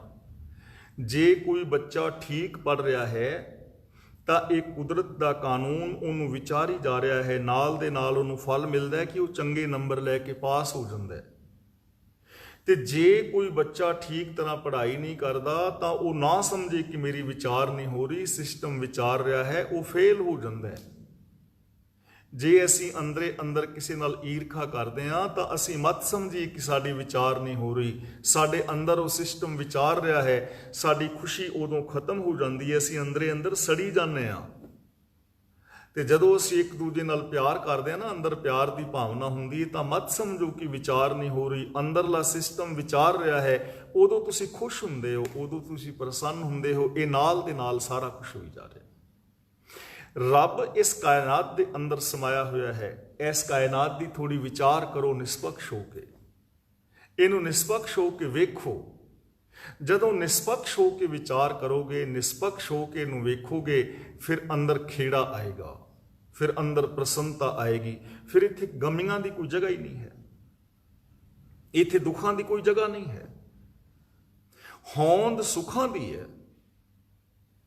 ਦੁੱਖ ਤਾਂ ਸੁੱਖ ਦੀ ਅਣਹੋਂਦ ਕਰਕੇ ਹੈ। ਇੱਥੇ ਚਿੰਤਾ ਦੀ ਕੋਈ ਜਗ੍ਹਾ ਨਹੀਂ ਹੈ, ਜਗ੍ਹਾ ਕੇਵਲ ਖੁਸ਼ੀ ਦੀ ਹੈ। ਚਿੰਤਾ ਫਿਰ ਕੀ ਹੈ? ਖੁਸ਼ੀ ਦੀ ਅਣਹੋਂਦ ਦਾ ਨਾਮ ਚਿੰਤਾ ਹੈ। ਸੁੱਖ ਦੀ ਅਣਹੋਂਦ ਦਾ ਨਾਮ ਦੁੱਖ ਹੈ। ਹੋਂਦ ਕੇਵਲ ਚਾਨਣੇ ਦੀ ਹੈ, ਹਨੇਰਾ ਚਾਨਣੇ ਦੀ ਅਣਹੋਂਦ ਦਾ ਨਾਮ ਹੈ। ਜਿੱਥੇ ਚਾਨਣ ਨਹੀਂ ਹੁੰਦਾ ਉੱਥੇ ਹਨੇਰਾ ਹੋ ਜਾਂਦਾ ਹੈ, ਜਿੱਥੇ ਸੁੱਖ ਨਹੀਂ ਹੁੰਦਾ ਉੱਥੇ ਦੁੱਖ ਆ ਜਾਂਦਾ ਹੈ। ਕੁਦਰਤ ਦਾ ਨਿਯਮ ਹੈ। ਕੁਦਰਤ ਕਿਸੇ ਚੀਜ਼ ਨੂੰ ਖਾਲੀ ਨਹੀਂ ਛੱਡਦੀ। ਜਿੱਥੋਂ ਅਸੀਂ ਇੱਕ ਚੀਜ਼ ਹਟਾਉਂਦੇ ਹਾਂ, ਦੂਜੀ ਚੀਜ਼ ਕੁਦਰਤ ਭੇਜ ਦਿੰਦੀ ਹੈ। ਮੰਨ ਲਓ ਤੁਹਾਡੇ ਕੋਲ ਇੱਕ ਗਿਲਾਸ ਪਾਣੀ ਦਾ ਭਰਿਆ ਹੋਇਆ ਹੈ ਤੇ ਤੁਸੀਂ ਉਸ ਗਿਲਾਸ ਨੂੰ ਚੁੱਕ ਕੇ ਮੁੱਧਾ ਕਰਕੇ ਡੋਲ ਦਿੱਤਾ, ਗਿਲਾਸ ਖਾਲੀ ਹੋ ਗਿਆ ਜੀ। ਅਸੀਂ ਗਿਲਾਸ ਨੂੰ ਖਾਲੀ ਕੀਤਾ, ਪਰ ਕੁਦਰਤ ਨੇ ਨਾਲ ਦੇ ਨਾਲ ਉਸ ਗਿਲਾਸ ਨੂੰ ਹਵਾ ਦੇ ਨਾਲ ਭਰ ਦਿੱਤਾ। ਜੇ ਉਸ ਗਿਲਾਸ ਵਿੱਚ ਹਵਾ ਨਾ ਹੋਏ, ਚਿਪਕ ਜਾਏਗਾ, ਨਾਲ ਦੇ ਨਾਲ ਹਵਾ ਆ ਜਾਏਗੀ। ਤੁਸੀਂ ਆਪਣੀ ਜ਼ਿੰਦਗੀ ਚੋਂ ਖੁਸ਼ੀ ਨੂੰ ਕੱਢਿਆ, ਚਿੰਤਾ ਲਿਆਉਣ ਦੀ ਲੋੜ ਨਹੀਂ, ਚਿੰਤਾ ਆਪੇ ਆ ਜਾਏਗੀ। ਸੱਚ ਨੂੰ ਆਪਣੇ ਮਨ ਚੋਂ ਕੱਢ ਦਿਓ, ਝੂਠ ਆਪੇ ਆ ਜਾਏਗਾ। ਪ੍ਰੇਮ ਨੂੰ ਕੱਢ ਦਿਓ, ਈਰਖਾ ਦੇ ਨਾਲ ਆਪੇ ਭਰੇ ਜਾਓਗੇ। ਨਿਮਰਤਾ ਨੂੰ ਕੱਢ ਦਿਓ, ਹੰਕਾਰ ਆਪੇ ਆ ਜਾਏਗਾ। ਐਨ ਢੇਰਾਂ ਦੇ ਢੇਰ ਆ ਜਾਣਗੇ। ਹੁਣ ਕੀ ਰੱਖਣਾ ਚਾਹੁੰਦੇ ਹੋ? ਖੁਸ਼ੀ ਜਾਂ ਗਮੀ, ਸੁੱਖ ਜਾਂ ਦੁੱਖ, ਈਰਖਾ ਜਾਂ ਪ੍ਰੇਮ, ਸੱਚ ਜਾਂ ਝੂਠ, ਧਰਮ ਜਾਂ ਅਧਰਮ? ਚੋਇਸ ਹੈ ਤੁਹਾਡੀ, ਚੋਇਸ ਹੈ ਮੇਰੀ। ਤਾਂ ਵੇਖੇ ਵਿਕਸੇ ਕਰ ਵਿਚਾਰ, ਨਾਨਕ ਕਥਨਾ ਕਰੜਾ ਸਾਰ। ਸਾਰ ਦਾ ਮਤਲਬ ਲੋਹਾ। ਜੇ ਤੇ ਭੁੱਜੇ ਛੋਲੇ ਮਿਲਣ, ਖਿੱਲਾਂ, ਖਿੱਲਾਂ ਦਾ ਨਾਂ ਲੈ ਕੇ ਚੱਬਣ ਤੇ ਜੀ ਕਰ ਗਿਆ ਨਾ, ਮਜ਼ਾ ਆਉਂਦਾ ਖਿੱਲਾਂ ਚੱਬ ਕੇ। ਤੇ ਜੇ ਕੋਈ ਕਵੇ ਵੀ ਤੁਹਾਨੂੰ ਲੋਹੇ ਦੇ ਚਣੇ ਦਿਆਂਗੇ ਚੱਬਣ ਲਈ, ਫਿਰ ਲੋਹੇ ਦੇ ਚਣੇ ਨਹੀਂ ਚੱਬੇ ਜਾਣੇ। ਜਿਵੇਂ ਲੋਹੇ ਦੇ ਚਣੇ ਚੱਬਣੇ ਇੰਪੋਸੀਬਲ ਹੈ, ਐਵੇਂ ਕਥਨਾ ਯਾਨੀ ਇਸ ਅਵਸਥਾ ਨੂੰ ਬਿਆਨ ਕਰਨਾ ਲੋਹੇ ਦੇ ਚਣੇ ਚਬਾਉਣ ਦੀ ਬਰਾਬਰ ਹੈ। ਲੋਹੇ ਦੀ ਤਰ੍ਹਾਂ ਕਰਨਾ ਹੈ, ਇੰਪੋਸੀਬਲ ਹੈ। ਇਹਨੂੰ ਮੰਨ ਸਕਦੇ ਹੋ, ਇਹਦਾ ਅੰਤ ਨਹੀਂ ਪਾ ਸਕਦੇ। ਕਹਿਣ ਦਾ ਮਤਲਬ ਇਹਦਾ ਅੰਤ ਨਹੀਂ ਪਾ ਸਕਦੇ। ਜਿੰਨਾ ਕੁ ਹੁਣ ਮੈਂ ਕਹਿ ਸਕਿਆ ਮੈਂ ਕਿਹਾ ਹੈ, ਪਰ ਇਹ ਐਂਡ ਨਹੀਂ ਹੈ। ਕੋਈ ਦੂਜਾ ਵੀਰ ਤੁਹਾਡੇ ਵਿੱਚੋਂ, ਮੇਰੇ ਨਾਲੋਂ ਸਾਰੇ ਸਿਆਣੇ ਭੈਣਾਂ ਤੇ ਵੀਰ ਬੈਠੇ ਹੋ, ਜੇ ਤੁਸੀਂ ਇਹਨੂੰ ਐਕਸਪਲੇਨ ਕਰੋਗੇ ਮੇਰੇ ਨਾਲੋਂ ਹੋਰ ਚੰਗਾ ਕਰੋਗੇ। ਕੋਈ ਤੁਹਾਡੇ ਤੋਂ ਪੜ੍ਹਿਆ ਆ ਜਾਏਗਾ, ਹੋਰ ਚੰਗਾ ਐਕਸਪਲੇਨ ਕਰੇਗਾ। ਮੇਰੀਆਂ ਗੱਲਾਂ ਕੋਈ ਐਂਡ ਨਹੀਂ ਹਨ। ਇਹ ਤਾਂ ਇੱਕ ਯਤਨ ਹੈ ਨਿੱਕਾ ਜਿਹਾ। ਇਹ ਤਾਂ ਇਸ ਬ੍ਰਹਿਮੰਡ ਦੇ ਸਾਹਮਣੇ ਰੇਤ ਦੇ ਕਣਕੇ ਜਿੰਨਾ ਮੈਂ ਇੱਕ ਯਤਨ ਕਰ ਰਿਹਾ, ਰੇਤ ਦੇ ਕਣਕੇ ਜਿੰਨਾ ਵੀ ਮੈਂ ਜ਼ਿਆਦਾ ਕਹਿ ਰਿਹਾ, ਤੇ ਟਰਾਈ ਹੈ, ਯਤਨ ਕਰ ਰਿਹਾ। ਇਹ ਐਂਡ ਨਹੀਂ ਹੈ। ਕੋਈ ਵੀ ਇਹਦਾ ਅੰਤ ਨਹੀਂ ਪਾ ਸਕਦਾ। ਜਿਵੇਂ ਲੋਹੇ ਦੇ ਚਣੇ ਨਹੀਂ ਨਾ ਚਬਾਏ ਜਾ ਸਕਦੇ, ਐਵੇਂ ਇਸ ਚੀਜ਼ ਦਾ, ਰੱਬ ਦੇ ਗੁਣਾਂ ਦਾ, ਰੱਬ ਦੇ ਗੁਣਾਂ ਤੋਂ ਉਪਜੀ ਖੁਸ਼ੀ ਦਾ, ਸਚਿਆਰ ਹੋਣ ਦੇ ਨਾਲ ਜਿਹੜੀ ਖੁਸ਼ੀ ਮਿਲਦੀ ਹੈ, ਉਹਨੂੰ ਬਿਆਨ ਨਹੀਂ ਕੀਤਾ ਜਾ ਸਕਦਾ। ਉਹਦਾ ਅੰਤ ਨਹੀਂ ਪਾਇਆ ਜਾ ਸਕਦਾ। ਇੰਨੀ ਵੱਡੀ ਮਹਾਨਤਾ, ਇੰਨਾ ਸੋਹਣਾ ਜੀਵਨ ਅਸੀਂ ਸਾਰੇ ਜੀ ਸਕਦੇ ਹਾਂ। ਸਾਡੇ ਅੰਦਰ ਪੋਸੀਬਿਲਿਟੀ ਹੈ, ਸਾਡੇ ਅੰਦਰ ਸੰਭਾਵਨਾਵਾਂ ਨੇ, ਸਾਡੇ ਅੰਦਰ ਉਹ ਛਿਪੀਆਂ ਹੋਈਆਂ ਤਾਕਤਾਂ ਨੇ, ਉਹਨਾਂ ਨੂੰ ਪ੍ਰਗਟ ਕਰਨਾ ਹੈ।